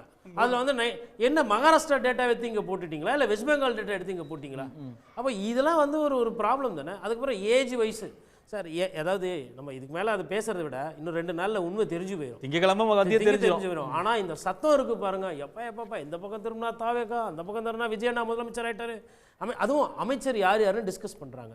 உங்களுக்கும் நீங்கள் ஒரு 20 வருஷத்துக்கு மேலே இருக்கிறீங்க பத்திரிகையாளராக, எனக்கு கொள்கை கருத்து நம்மளுக்குள்ள வேறு இருக்கும். இந்த அமைச்சரவையெல்லாம் வெளியில் சொல்லிட்டுலாம் எந்த அமைச்சரும் போட மாட்டாங்க. அங்கங்கே தலைமுடியை பிச்சுக்கிட்டு போவோம். அன்அபிஷியலாக தான் சும்மா அவர்களது ஆதரவாளர்கள் ரிலீஸ் பண்ணுறது அதிகாரப்பூர்வம். அப்போ எந்த அளவுக்கு கட்சி நடத்துறீங்க பாருங்க. ஆதரவாளர்கள் என்ன வேணால் பேசிக்கிட்டு என்ன வேணால் பண்ணலாம். லெஃப்ட் பாண்டி உடனே வரவும், தேர்தல் ஜெயிச்ச உடனே பனையூருக்கு வரவும் அப்படின்னு. இது என்ன புரிதல் இது? அப்போ அவ்வளோ பயம் இருக்கா ஜெயிச்சவங்க வரமாட்டாங்கன்றது? இன்னொன்றுங்க, அதை தாண்டி அடிப்படையில் ஒரு சில விஷயங்கள் நியாயமான விஷயங்கள். யாருக்கு எங்க போகுது இப்ப ரொம்ப அதிகமா இருக்கு, அதான் காரணம். என்ன சார்? சார் சொல்லுங்க சார். இல்ல 67க்கு பிறகு தமிழகத்தில் சினிமாவினுடைய ஆதிக்கம் அதிகம், தற்பொழுது ரொம்ப அதிகமா இருக்குது. எம்ஜிஆர் வந்து இதுக்கு முன்னாடி கட்சி ஆரம்பிக்கும் போது, அதிமுக ஆரம்பிக்கும் போது அப்பொழுது இதே போன்ற பல்வேறு பிரச்சனைகள் இருந்தது. அப்பொழுது சமூக ஊடகங்கள் கிடையாது, சமூக வலைதளங்கள் கிடையாது, பத்திரிகைகள்ல வர்றது மட்டும் தான் செய்தியா இருந்தது. தொடர்ந்து ஆனவனா எம்ஜிஆர்ன்றாங்க. எம்ஜிஆர் உழைப்பாளி, எம்ஜிஆர் கீழே இருந்து வந்தவர், எம்ஜிஆர் அறிஞர் அண்ணாவால பதப்படுத்தப்பட்டவர், எம்ஜிஆருக்கு கலைஞர் வந்து நண்பர், 2 பேரும் சேர்ந்து திமுக கஷ்டப்பட்டு மேல வந்தாங்க. அவர் எம்எல்ஏவா இருந்தது. ஆனாவுனா எம்ஜிஆருக்கு தொண்டர்களுக்கு கொடுத்ததுல கால் தூசி கொடுத்துப்பாரா விஜய் அவர்கள்? இதே புராணம். எப்ப பாரு எம்ஜிஆர் மாதிரி, என்டிஆர் மாதிரி. ஏன் இவருக்கா சொந்தமா எதுவுமே கிடையாதா? என்டிஆர் பாருங்க, எம்ஜிஆர் பாருங்க, அந்த சிச்சுவேஷன் அதே மாதிரி. எம்ஜிஆர் மாதிரி ஒரு அரசியல் பண்றாருன்னு சொல்லல. இல்ல கோட்டீஸ்வரன் நான் ஒரு கருத்து தெளிவா சொல்றேன். எம்ஜிஆர் மாதிரி ஒரு அரசியல் பண்றாருன்னு சொல்லல. எம்ஜிஆர் காலத்தில் இதே போல ரசிகர்கள் வந்து பல்வேறு விஷயங்களை பரப்புனாங்க. ஆனா அப்பொழுதெல்லாம் வந்து சொல்லப்பட்டதுக்கு சமூக ஊடகங்கள், அதாவது சோஷியல் மீடியா அப்பொழுது கிடையாது. இப்ப சோஷியல் மீடியா இருக்கறனால சின்ன விஷயம் கூட உடனடியாக சோஷியல் மீடியா தான் இன்னைக்கு ராமானுஜம். எம்ஜிஆர் காலத்து அரசியல்வாதி கிட்ட நானும் தான் பேசிக்கிட்டு இருக்கேன், அதிமுக தொண்டர்கள் கிட்ட, திமுக தொண்டர்கள் கிட்ட கேட்டுக்கிட்டு தான் இருக்கிறோம். இந்த மாதிரி எல்லாம் வந்து ஒரு கட்டுக்கடங்காத கூட்டத்துக்கு மேல இருக்கு. அவர் ஊரா போய் பார்த்து கூட்டம். இவங்க என்ன பண்றாங்க, ஒரு இடத்துக்கு மேல மாவட்டமா அந்த இடத்துல சேர்த்து கூட்டத்தை காட்டியிருக்கிறாங்க. கடலூருக்கு போக சொன்னாங்கல்ல, ஏன் போல? விழுப்புரத்துக்கு போக சொன்னாங்கல்ல, ஏன் போல? நிறைய இடத்துக்கு போகவே இல்லை. சென்னையில கடைசியில டி நகர்ல நிறைய இடத்துல கூட்டமே கிடையாது. எக்மோர்ல வந்து ஒரு 2000 பேர் நிக்கிறாங்க. 6 மணி ஆகி போச்சு, வீட்டுக்கு போகணும்னு போயிட்டார். எம்ஜிஆர் இப்படி எல்லாமா போனார்? இல்ல, அப்ப இது மிகைப்படுத்தப்பட்டதா? 100% மிகைப்படுத்தப்பட்டது, அதுல மாற்றுக்கிறதே கிடையாது. அவங்க என்ன ரேஞ்ச் ப்ரொஜெக்ஷன் பண்ணுறாங்கன்னா, மேபி இது இப்படியே, அதாவது இப்போ சீஃப் மினிஸ்டர் ஆயிடுறாரு, பனையூரில் எல்லாமே மாற்றுறாங்க, அந்த ஒரு விஷயத்தில் வாழ்ந்துக்கிட்டு இருக்கிறாங்க. அனைவருக்கு என்னதை மாத்துறாங்க? அதை எதெல்லாம் மாற்ற முடியுமோ மாற்றிடணுன்ற அளவுக்கு அவங்க பேசிகிட்டு இருக்கிறாங்க ஒருத்தர். செக்ரட்டரியேட்டு தேவைப்பட்டால் கோர்ட்டு பக்கத்துலேயே, தேவைப்பட்டால் விமான நிலையம் பக்கத்துலேயே. இல்லைங்க, சிரிக்கிறதுக்கு ஒன்றும் இல்லைங்க, இப்படி தான் ஓடிக்கிட்டு இருக்கு. நல்ல வேலை 4ஆம் தேதி வந்துட போகுது, இன்னும் 1 மாதம் விட்டிங்கன்னா ஏங்க அடுத்தது வந்து பாராளுமன்ற தேர்தலே கிடையாது. ஏன் தெரியுமா? விஜயண்ணா நின்னார்னா எல்லா ஸ்டேட்லையுமே ஜெயிச்சிருவாரு, பிரைம் மினிஸ்டரே ஆயிடுவாரு. சோசியல் மீடியாவில் அவரோட போகுது. சோசியல் மீடியாவில் நீங்கள் சோசியல் மீடியா நீங்கள் ஒன்றும் இல்லைங்க, சோசியல் மீடியா ஒரு 10 நாள் பேன் பண்ணுங்க. தாவேக்கா என்ன நிலமாகுதுன்னு நோண்டி பாருங்க. வெயில் அடிக்குது, ஒரு தண்ணீர் பந்தல் போடல, மோர் பந்தல் போடல. இவங்க வந்து திராவிட கட்சிகளுக்கு மாற்றுன்னு பேசிக்கிட்டு இருக்கிறாங்க. பேசுவோம். ராமானுஜம், நீங்கள் சோஷியல் மீடியாவில் இருக்கக்கூடிய ஒரு பஸ்ஸை வச்சுக்கிட்டு ஆட்சிக்கு வந்துடுவார், அவருக்கு இவ்வளவு ஓட்டு வந்திருக்கு, 25%, 41% வரைக்கும் கொடுக்கறதெல்லாம் வந்து ரொம்ப எக்ஸாஜரேஷன். நானும் கோட்டீஸ்வரனோட கருத்துல நானும் உடன்படுறேன். சோஷியல் மீடியாவை மட்டும் வச்சுக்கிட்டு ஒருத்தர் ஆட்சிக்கு வந்துருவாருங்கிற கருத்துல எனக்கு மாற்று கருத்து இல்லை, அது தவறான கருத்து. அதை நானும் ஏற்கல, அதுல எந்த விதமான மாற்று கருத்தும் இல்லை. ஆனால் விஜய் என்ற தனி மனிதனுக்கு இவ்வளவு செல்வாக்கு வர்றதுக்கு என்ன காரணம் யோசிக்க வேண்டிய ஒரு விஷயம். திமுக அதிமுக பலவீனம் என்ன? பலவீனம் மக்களை விட்டு அவங்க ரொம்ப விலகி போயிட்டாங்க. இல்லைன்னா புதிய கட்சிக்கு இவ்வளவு பெரிய வரவேற்பு கொடுக்க வேண்டிய அவசியம் என்ன? இது வரைக்கும் எந்த கூட்டத்துக்காவது திமுகவோ அதிமுகவோ பணம் கொடுக்காம கூட்டம் கூட்டியிருக்காங்களா? பணம் கொடுக்காம இவ்வளவு பெரிய கூட்டம் வருது, அதை பத்தி என்னைக்காவது ஊடகங்கள் பேசுதா? வண்டியில கண்டிக்கத்தக்க கூடிய விஷயம். ஆனால் சீமான் மாற்று பேசுறாரு, அவர் மாற்று பேசுறாரு, அவர் கொள்கையின் மீது 1000 விமர்சனம் இருக்கலாம் ராமானுஜம், ஆனா அவரும் வந்து ஒரு கொள்கையை முன்னெடுக்கிறாரு.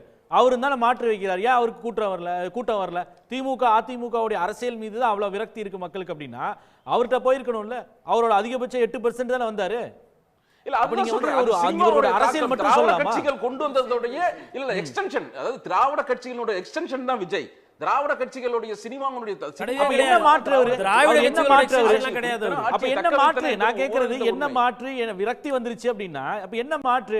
புதுசா ஆஃபர் பண்ணிட்டாரு, இத இல்லாம அதுக்கு போய் எடுக்கறதுக்கு. அதே தான் நீங்க சொல்றீங்க. என்ன மாற்று கொடுத்துட்டாரு? அப்ப சினிமா ஸ்டார்ன்ற கவர்ச்சிக்குள்ள தான் சொல்லி போகுது. கூடுவது நல்லது கல்லங்கிறதா என்னுடைய கருத்து. சீமான் வந்து இத விட ஒரு அரவிந்த் கெஜ்ரிவால் எடுத்துக்கங்க, ஆட்சி எப்படி அமைச்சார், உடனே வந்துட்டாரு, எப்படி வந்தாரு? ஊழல் சார். நான் அதுதான் கேக்குறேன் சார். சீமான் வந்து இதை விட ஆக்ரோஷமா ஊழல் பத்தி பேசியிருக்காரு சார். அன்புமணி 2016 இதை விட பாத்துருக்கோம். இல்ல நான் கேக்குறது, அன்புமணி ஆக்ரோஷமா 2016 ஊழலை பத்தி பேசினாரு. அவர் மீது கேத்த இந்த எஸ்ஐ மெடிக்கல் கவுன்சில் வழக்கு அதான் விட்டுருங்க. ஆனா 2016 அவர் ஊழலுக்கு எதிராக வந்து ஆக்ரோஷமா பேசினாரு. சீமான் பேசுறாரு, விஜயகாந்த் கூட தான் பேசினார். கடைசியில என்ன வந்துச்சு? விஜயகாந்த் விடுங்க, அவர் இல்ல, இவங்க 2 பேரும் தான் பேசினாங்க. இந்த அரசியல் மேல அவ்வளவு விரக்தினா இவங்கள ஏன் வந்து செலக்ட் பண்ணல? அப்ப விஜய்னா அந்த கவர்ச்சி தானே. கரூர்ல 40 பேர் இறந்தாங்க. 40 பேருக்கும் அவர் சொன்னாரு ஆளுக்கு 20 லட்சம் ரூபாய் கொண்டு கொடுத்துட்டாரு. சரி, அது நாடு பூரா பரவுது. இன்னைக்கு வரைக்கும் வருத்தம் தெரிவிச்சிருக்காரு. இல்ல அரசியல் கட்சியில எந்த ஆண்ட கட்சியும் இல்லை, அவருக்கு அரசாங்கம் நடத்தலை, அவர் பணம் சம்பாதிக்கல, அரசியல்ல இருந்து அவர் எப்படியோ கொடுத்துட்டார், எல்லாத்துக்கும் கொடுத்துட்டார். காரணம் மக்கள்கிட்ட இவ்வளவு இவரால் தானே இது நடந்ததுன்னு அவர் மேலே அதிருப்தி அந்த மாநில அந்த பிராந்தியத்தில் இல்லை. கரூரில் அப்போ ஏன் கரூரில் பிரச்சாரத்தை போனால் அதுக்கப்புறம் இதை தொடர்ந்து பிரச்சாரத்தை போய் வேற எதுவும் புதுசாக ஒரு இஷ்யூ வந்ததுன்னா இதே பிரச்சாரத்துக்கு போக அதனால அவருக்கு இவ்வளவு கூட்டம் சேர்ந்தது இன்னும் அதிகப்படியாக கடைசி நேரத்தில் ஜனங்கள் வந்து முண்டி அடிச்சு ஓட்டு போடுறதுக்கு காரணம் என்னன்னா சார் ஓட்டு என்னல சார் இன்னும் ஓட்டு என்னல சார் திங்கக்கிழமை தான் சார் என்றாங்க அதுக்குள்ள போட்டாங்கன்றீங்க முதலமைச்சர் ஆயிட்டாருன்றீங்க. இந்த அரசியல்ல நான் வினோதமா நான் அரசியல்னு சொன்னேன்ல, அதுக்கு என்ன காரணம்னா பொதுவாகவே நீங்க கடந்த காலத்துல பெரிய பெரிய தலைவர்கள்லாம் இருந்திருக்காங்க. அவங்களெல்லாம் நம்ம பார்க்கலனாலும் கூட அவங்க என்ன பேசுறாங்கங்கிறது நம்மளால இப்பவும் கேட்க முடியுது. பத்திரிகைகள்லாம் படிக்கிறவங்களுக்கு தெரியும். ஊழலை மையப்படுத்தி தான் பேசுவாங்க. இவர் ஊழல் செஞ்சுட்டாரு, ஊழல் செய்யாத பார்ட்டி தான் நமக்கு தேவை, இதைத்தான் மாற்றி மாற்றி பேசுவாங்க. இது அந்த பார்ட்டி என்ன சொல்ல, நான் என்ன தப்பு பண்ணேன், நான் அதை செய்திருக்கேன் இதை செய்திருக்கேன்னு சொல்லுவாங்க. ஆனால் இந்த தேர்தலில் இவர் டெல்லிக்கு போனார், அவர் எடப்பாடி ஒன்று சொல்கிறது, மு.க. ஸ்டாலின் அவர்கள் ஒன்று சொல்கிறது, மக்களுக்கு சம்பந்தம் இல்லாத பிரச்சாரத்தை தான் பண்ணியிருக்காங்க. ஆனால் எல்லா பிரச்சாரம் அவங்க பேசுகிற அத்தனையுமே ஒருத்தர் மக்களுக்கு சம்பந்தமான பிரச்சாரத்தை விஜய் மட்டும் தான் பண்ணியிருக்காங்க. அதிகமாக பர்சனல் அட்டாக் தான் பண்ணியிருக்காங்க. அது யாருக்கும் பிரயோஜனம் இல்லை. அது அப்படியே பார்க்காதீங்க சார். அதிகமான கொள்கை ரீதியான ஒரு பிரச்சாரத்தை முன்னெடுத்தது வந்து திமுக எடுத்ததுன்றதை பதிவு பண்ணாங்க. அவர் முருகவேலு சொன்னார், செய்ததா சொல்லியிருக்காங்க. அதை நான் இல்ல செய்தது சொல்ற சாதனை விளக்கம் தேர்தல் நேரத்தில் கொள்கை ரீதியான பிரச்சாரத்தை சொன்னாரா சார்? ஊழல் செய்யல, இவரும் சொல்லல அவரும் சொல்லல, அவங்க தான் செய்யவே இல்லை. ஊழல் செய்யல, எங்க அரசாங்கத்துல ஊழல் நடக்கலன்னு யாராவது சொன்னாங்களா? அது அப்படியே மாறி இருக்கு. அதுதான் விஜய்க்கு மாறி இருக்கு. அதுதான் விஜய்க்கு மாறி இருக்கு. அது குமார் ரொம்ப எமோஷனல் ஆக வேண்டாம். எந்த கட்சியாவது எலெக்ஷன் நேரத்தில் ஊழல் நாங்கள் வந்து ஆதரிப்போம், நாங்கள் வந்து டெஃபினட்டாக செய்வோம், எங்களுக்கு ஓட்டு போடுங்கன்னு அவனா கேட்டிருக்கானா? ஊழல் ஆதரிப்போம்னா இல்ல இல்ல இல்ல ஊழலை ஆதரிக்கிறோம், நாங்கள் ஊழலை செய்வோம் இப்ப அப்படின்னு யாரா யாரா சொல்ல முடியுமா பேசுறாங்க? சார்? சார் சொல்ல முடியாது. அதே மாதிரி தான் சார், ஊழல இருக்கத்தான் ஊழலை ஒழிப்போம் எல்லாருமே தான் சொல்றாங்க. இல்ல உலகத்திலேயே எந்த கட்சியும் சொன்னது இல்ல. எந்த கட்சியுமே சொன்னது கிடையாது. அப்படி இல்ல, சொல்லணும் சார். அதாவது ஊழல் ஒரு பிரச்சனை தான். ஊழல் ஒண்டியே ஆட்சி மாற்றத்தை முழுசா எடுத்துட்டு வந்து கிடையாது. அம்மையார் ஜெயலலிதா திருப்பி ஜெயிச்சதை பார்த்தோம். கலைஞர் அவர்கள் மீது அந்த காலத்தில் ஊழல் குற்றச்சாட்டுகள் இருக்கு. இப்போ ஊழலுக்கு தண்டனை வாங்கியிருக்கிறாங்க. அவங்களே திருப்பி வந்து மறுபடியும் ஜெயிக்கிறத பார்க்குறோம். ஊழல் ஒன் ஆஃப் த ப்ராப்ளம்.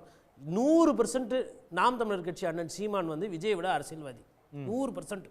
அவர் தொடர்ந்து ஊழலுக்கு ஜெயிக்கிறது தோக்குறது வேற, கருத்து கொள்கையில தெளிவா இருக்காப்ல.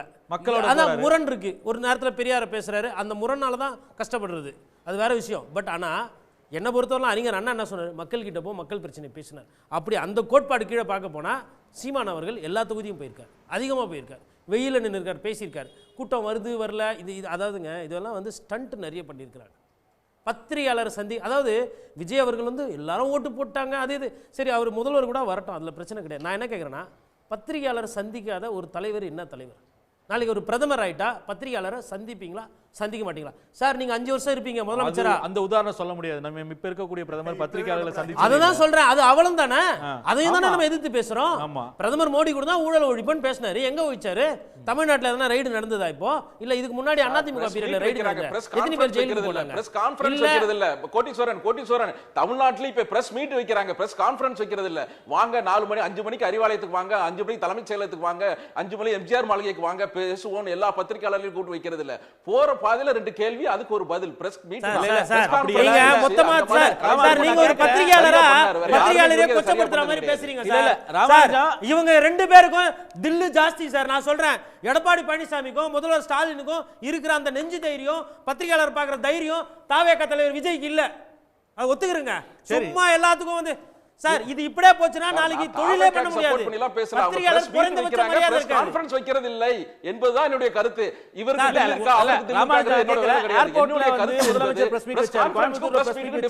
கொளத்தூர் போகும்போது கேள்வி கேட்டா பதில் சொல்றாரு, அறிவாலயத்துல பிரஸ் மீட் வைக்கிறாரு, தேர்தல் கூட்டணி முடிஞ்சதுக்கு அப்புறம் எடப்பாடி பழனிசாமி சேலத்துல பிரஸ் மீட் வைக்கிறாரு, இங்க நடக்கிறாரு. இவர் விஜய் வந்து ஓடி போறாரு. இடத்துல கூடுவோம், அங்கிருந்து நான் பதில் அளிக்கிறேன்னு சொல்றது வேற. போற வழியில யாரா 2 மைக் இருக்கும், 2 டிவி காரங்க போறாங்க, 2 டிவி காரங்க போறாங்க. அதுக்கு பதில் சொல்றது பிரஸ் மீட் சொல்றாரா இல்ல ஓடி போறாரா? இல்ல இதெல்லாம் தாண்டி மரபு அவருடைய சொந்த ஆதரவாளர்களை வந்து சுத்தி வர்றாங்கன்னு சொல்லிட்டு சைக்கிளை விட்டுட்டு கீழே போட்டுட்டு ஓடி பயந்து ஓடி போய் அவருடைய பிரச்சார வாகனத்துக்குள்ள ஏறி கதவை சாத்திக்கிட்டாரு, விண்டோ ஏத்திக்கிட்டாரு. இதுதான் இந்த மாதிரி ஏதாவது பண்றாங்களா திரு எடப்பாடி பழனிசாமியோ இல்ல முதலமைச்சர் மு க ஸ்டாலினோ? 2 பேரும் ரோட்ல நடந்து போய் மக்கள்கிட்ட கை குலுக்குறது இல்ல. எதை கேட்டாலும் வந்து கூட்டம் வந்துருது, கூட்டம் வந்துருது. எல்லாம் சொன்னீங்க, கூட்டம் வரதான் செய்யும். இதுல இப்ப சொன்ன குற்றச்சாட்டு நியாயமான குற்றச்சாட்டு. இதெல்லாம் திருத்த வேண்டிய பொறுப்பு விஜய்க்கு இருக்கு. இந்த மாதிரி குற்றச்சாட்டுகளை நானும் ஏற்றுக்கிறேன். கண்டிப்பா ஒரு பத்திரிகையாளர்கள் சந்திப்பு நடத்தணும். அதே மாதிரி பத்திரிகையாளர் கோட்டீஸ்வரன் சொல்றாரு, தொண்டர்கள் பார்க்க இது வரைக்கும் அவர் கேள்வியே இதெல்லாம் தொடங்கி இதனால ஆச்சு ஒரு தேர்தலை சந்திக்கிறீங்க. ஒரு பத்திரிகையாளர்கள் கேள்விக்கு வந்து எடுத்துக்க தயாரா இல்ல. பொதுமக்கள் கிட்ட மனு வாங்குனாரா இந்த பிரச்சாரத்தை? போ எங்கனா பொதுமக்கள் கிட்ட மனு வாங்கி படிச்சு மாதிரி இல்ல மனு இல்ல நான் நடவடிக்கை எடுப்பேன். இந்த ஊர்ல இந்த பிரச்சனை இருக்கு, எங்கனா ஒரு இடத்துல தேர்தல் ஒரே தேர்தல்ல ஒரு நீங்க எப்படி எதிர்பார்க்கறீங்கன்னா பேரறிஞர் சார் எம்ஜிஆர் நீங்க இல்ல எம்ஜிஆர் மனு வாங்கி இருக்கார் சார். இல்ல முதல் எனக்கு புரியல ராமராஜா, ஒரு தேர்தலை சந்திச்சு அடுத்த தேர்தல்ல கண்டிப்பா எங்க 96 to 2001 ஜெயலலிதா ஆட்சி மிக மோசமான ஆட்சி. ஆனா 2001 to 2006ல அந்த அம்மா திருத்திக்கலையா தன்னோட தவறுகள்? 2006 இல்ல, ஆமா 2001 ஆட்சி இல்ல, அத கேக்கலங்க. ஆட்சிக்கு வரத பத்தி கேக்கல. அதே ஜெயலலிதா 1991-96ல பத்திரிகையாளரை சந்திச்சிருக்காங்கல்ல, அதற்கு முன்னும் பத்திரிகையாளரை சந்திச்சிருக்காங்கல்ல, ராஜ்யசபா எம்பியை சந்திச்சிருக்காங்கல்ல, இல்ல வந்து ஸ்மால் சேவிங் ஸ்கீம்ல வந்து அவர் பொறுப்பாளரா எம்ஜிஆர் போட்டப்போ பத்திரிகையாளர்கிட்ட எல்லாம் உரையாடி இருக்காங்க, பேட்டி கொடுத்திருக்காங்கல்ல. இவர் எங்க யார்கிட்ட கடைசியா பேசிட்டாரு? விஜய் கிட்ட விஜய் பேட்டி கேட்டதாக சொன்னவர் சொன்னது எல்லாமே தகவல் இல்ல. அவரும் சாதாரண சராசரி மனிதரா பாருங்கங்கறத என்னுடைய கருத்து. நாங்க அப்படிதான் பாக்குறோம். என்ன லாஜிக்னு எனக்கு புரியல. கேள்விப்படாத ஒரு சமாச்சாரம். ஒரு டெலிவிஷன் சேனல்ல இவர் இன்டர்வியூ பண்ண போறாங்க. நான் எல்லாரும் அப்படியே ஆர்வமா உட்கார்ந்துட்டு இருக்கோம், என்னதான் பேச போறாருன்னு பார்த்தா அந்த டெலிவிஷன் சேனல்ல அந்த சம்பந்தப்பட்டவர்கள் அவங்ககிட்ட தனியா பேசிட்டு இவர் இப்படி பேசினார்னு அந்த டெலிவிஷன் சேனலை சேர்ந்தவர்கள் பேட்டி கொடுக்குறாங்க. இந்த மாதிரி எங்களுக்கு பேசினார். இது ஏதாவது அதுலயும் வந்து முழுசையா கருத்துக்களை சொல்ல இந்த பிரச்சனை குறித்து எங்கள்கிட்ட பேசினார். இந்த மாதிரி தான் நாம கேள்விப்பட்டிருக்கோம் சார். ஐயா அது சிம்பிளா எப்படின்னா பேட்டி கொடுத்தவரை பேட்டி எடுத்ததாக பேட்டி எடுக்கப்பட்டதாக வெளியே வந்து பேட்டி கொடுத்தார்கள். அப்படி தகவல். இப்படி ஒரு பேட்டி, அதுவும் பேட்டியான்னு கேட்டா இல்ல ஐயா தகவல்ன்றாங்க. இப்படி ஒரு தகவலை நான் இவ்வளவு வருஷம் இதை தாண்டி இப்ப நம்ம அரசியல் நான் கேள்விப்பட்டது இல்லை. இப்பேற்பட்ட ஒருத்தருக்கு இவ்வளவு செல்வாக்கு எப்படி அது கரெக்ட். நான் ஐயா கரெக்டான எடுத்து வந்தீங்க. ஒரு சைடு இருங்க ஐயா, நான் முடிச்சுக்கிறேன். திமுக மீது கோவங்க, அதிமுக மீது கோவம், பாஜக மீது கோவம், காங்கிரஸ் மீது கோவம். இந்த கோவம்லாம் இருக்கா? வேலை வாய்ப்பு பிரச்சனை இருக்கா? இது கூட திரைக்கதை விஜயோட அந்த வசீகரம் சேரும்போது அது பெருசா தெரியும். அவ்வளவுதான். இதை தாண்டி இவரு மாற்று இவரு வந்தா நல்லா இருக்கும். சீமான் அவர்கள் இந்த மாற்றை பத்தி முன்னாடியே பேசிட்டாங்க. முருகவேலுடைய கருத்து கேட்டிருக்கேன். மாற்று கிடையாது, இது வசீகரம், இது திரைக்கதை வச்சு வசீகரம் அதிகமா. திரு முருகவேல் அவர் நீண்ட நேரமா வெயிட் பண்றாரு. திரு முருகவேல், அதாவது ஒரு திரை கவர்ச்சி தான், ஒரு மிகைப்படுத்தப்படுகிற ஒரு செல்வாக்கு இது. அவ்வளவு வாட்கள் வந்தது அப்படின்னு சொல்றதெல்லாம் அவருடைய ஆதரவாளர்கள் ரொம்ப ஓக்கலா இருக்கறனால அப்படி ஒரு பிம்பம் கட்டமைக்கப்படுதே ஒழிய அந்த அளவிற்கான ஒரு ஆதரவு இல்லை அப்படின்ற ஒரு கருத்தை முன்வைக்கிறார் கோட்டீஸ்வரனும் சரி, இன்னும் சிலரும் சொல்றாங்க. அப்படி சொல்ல முடியாது. விஜய்க்கு வந்து ஒரு பாப்புலாரிட்டி இருக்கு. இப்போ விஜய் வந்து 234 தொகுதிக்கும் போக வேண்டிய அவசியம் இல்லை. விஜயை வந்து தெரியும், வேறு பல்வேறு வடிவங்கள் மூலமாக அவரோட பாட்டு, அவரோட சீன்ஸ், அதன் மூலமாக வந்து அவரை கொண்டு போயிட முடியும். இப்போ விஜய்க்கு வந்து இருக்கிற பாப்புலாரிட்டி, அதை தவிர ஒரு அன்எண்டிங் சப்ளை ஆஃப் மணி. இப்போ அந்த கூட்டங்கள்லாம் பார்த்தீங்கன்னா 150 ஏக்கர், 400 ஏக்கர், 200 ஏக்கர் இந்த பகுதிகளில் வந்து அது நடக்குது. இதுவரைக்கும் டிவிகேக்காரங்க வந்து அந்த செலான்லாம் எடுத்துகிட்டு வந்து கலெக்ஷன் பண்ண மாதிரி நம்ம வந்து கேள்விப்பட்டதே இல்லை. அவங்களுக்கு வந்து ஏராளமான ஒரு பணபலம் வந்து இருக்குது. ஒரு மீடியா சப்போர்ட்டையும் அவங்களால வந்து ஏற்படுத்திக்க முடியும். அதை தவிர அதிமுக மேலே இருக்கிற ஒரு அதிருப்தி, என்ன அதிருப்தி அப்படின்னு சொன்னால், அதிமுக வந்து தமிழ்நாட்டுக்காக பேசுறது அப்படிங்கிறத விட பிஜேபி ஆதரவு பேசுறது தான் அதிகமாக இருக்குது அப்படிங்கிறது அதிமுக மேலே இருக்கிற அந்த உயர் மட்டங்களில் எலைட் சர்க்கிள்ஸில் இருக்கிற ஒரு விமர்சனம். இப்போது தமிழகத்துக்கு வந்து திமுக மட்டுமே ஒரு கட்சி வந்து போதாது, 2 கட்சி அல்லது 3 கூட வந்து தேவைப்படும். இந்த மாதிரியான ஒரு சூழ்நிலையில் பலவீனமாக இருக்கிற அதிமுக தமிழ்நாட்டோட எந்த செக்ஷனையும் ரெப்ரசன்ட் பண்ண முடியாது அப்படிங்கிறதுனால விஜயுடைய பாப்புலாரிட்டியை பயன்படுத்திட்டு அவரை வந்து முன்னாடி புஷ் பண்ணுறாங்க. அது வந்து பிஜேபி வந்து தன்னால் முடிஞ்ச அளவுக்கு அதை டேமேஜ் பண்ண ட்ரை பண்ணுது. இப்போ ஜனநாயகன் வெளியே வரல, அப்புறம் அவரை வந்து டெல்லிக்கு அங்கே இங்கே எல்லாம் வந்து இழுத்தடிக்கிறது, இந்த மாதிரியான விஷயங்கள்லாம் வந்து நடந்துகிட்ருக்கு. இந்த மணி பவரும் அவருடைய பாப்புலாரிட்டியும் ரெண்டும் சேரும்போது தான் வந்து அது ஒரு பெரிய ஒரு ஃபோர்ஸ் மாதிரி வந்து நமக்கு அது தெரியுது. திடீர்னு பார்த்தீங்க அப்படின்னு சொன்னால் தமிழ்நாட்டோட பல பகுதிகளில் ரொம்ப நல்ல ஏரியாக்களில் அவங்களுடைய மன்றங்கள் வந்து திறக்கப்படுது. அவங்க வந்து ஒர்க் பண்ணுறாங்க.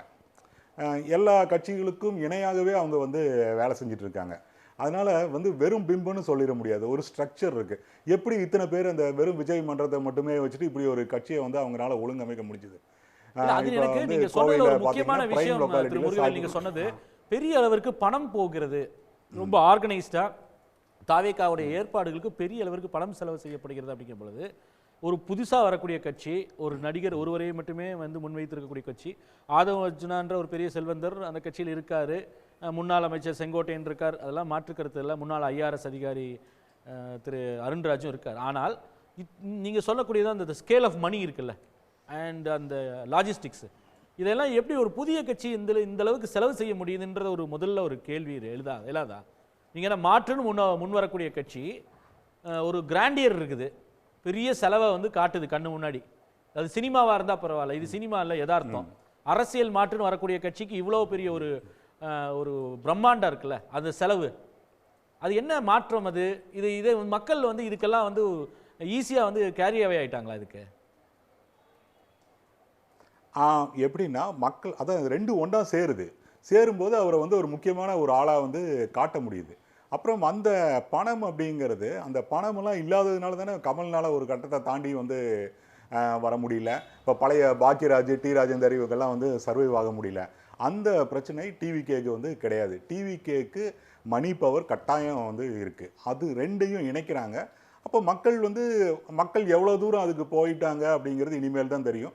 ஆனால் ஒரு 20% அது இது கூட இல்லைன்னா அப்புறம் எப்படி இருக்க முடியும்? ஒரு சூப்பர் ஸ்டார் அந்தஸ்தில் இருக்கிற ஒருத்தர் இப்படி பிரம்மாண்டமான கூட்டங்கள், புதுசாக ஒரு கட்சி நாங்கள் மாற்று அப்படின்னு சொல்லி அவங்க வந்து பேசுகிறாங்க. இதை தவிர மைனாரிட்டி அந்த இது வேற இருக்குது.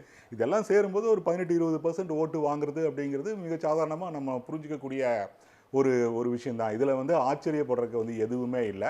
இதெல்லாம் இருந்தாலும் கூட கவர்ச்சிகரமான தலைமை இல்லாத அதிமுக இருக்குது. அப்போ அது வந்து பலவீனப்படுது. அதிலிருந்து தங்களுக்கு வேண்டியதை எடுத்துக்க முடியும். இப்போ அதிமுகவில் இருந்து கேடர்ஸ் மட்டுமே டிவிகேக்கு போனாங்கன்னு நம்ம சொல்ல முடியாது. அதிமுகவுக்கு பின்னணியில் இருக்கிற நிதி அளிப்பவர்கள், அதனுடைய சப்போர்ட்டர்ஸ், அவங்க மட்டத்திலையும் அந்த உடைவு இருக்குது அப்படிங்கிறது தான் டிவிகேக்கு இருக்கிற இந்த மணி ஃப்ளோ வந்து நமக்கு காட்டுது. ஸோ அதிமுகவுடைய வீழ்ச்சி தான் டிவிகேவோட ஒரு வளர்ச்சி. இப்போ இன்னொரு விதத்தில் பார்த்தீங்கன்னா தலைமையை மட்டும் மாற்றிட்டு அதிமுக வேற ஒரு வடிவம் எடுக்குது அப்படின்னு தான் நம்ம இதை வந்து டிவிகேவை பார்க்க முடியும். பேசுவோம். ஒரு சிறிய இடைவேளைக்கு பிறகு கேள்விக்களம் தொடரும்.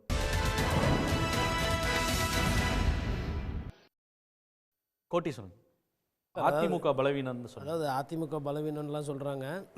அதாவது அதிமுக வந்து சமீப காலமே அது வந்து ஈஸி. விஜய் வந்தவுடனே அதிமுக அப்படியே எடப்பாடி பழனிசாமி அப்பா வாப்பா எம்ஜிஆர் மாதிரியே இருக்கிற நீ பார்க்குறதுக்கு அழகா, அதனால் உங்ககிட்ட நீ கொடுத்துட்றேன், நீங்கள் எல்லாமே பண்ணிக்கோங்க அப்படின்னு சொல்லிட்டு அவர் வீட்டிலேயே உட்காந்துருந்தார். அவர் வந்து சேலத்தை விட்டு வெளியே வரல, 220 தொகுதி போகலை, திருப்பி இன்னொரு வாட்டி போகல, வேட்பாளரை அறிமுகப்படுத்தலை, பாஜகவை 27 சீட்டில் நிறுத்தலை, எதுவுமே பண்ணல. எல்லாமே விஜய் தான் பண்ணியிருக்காரு.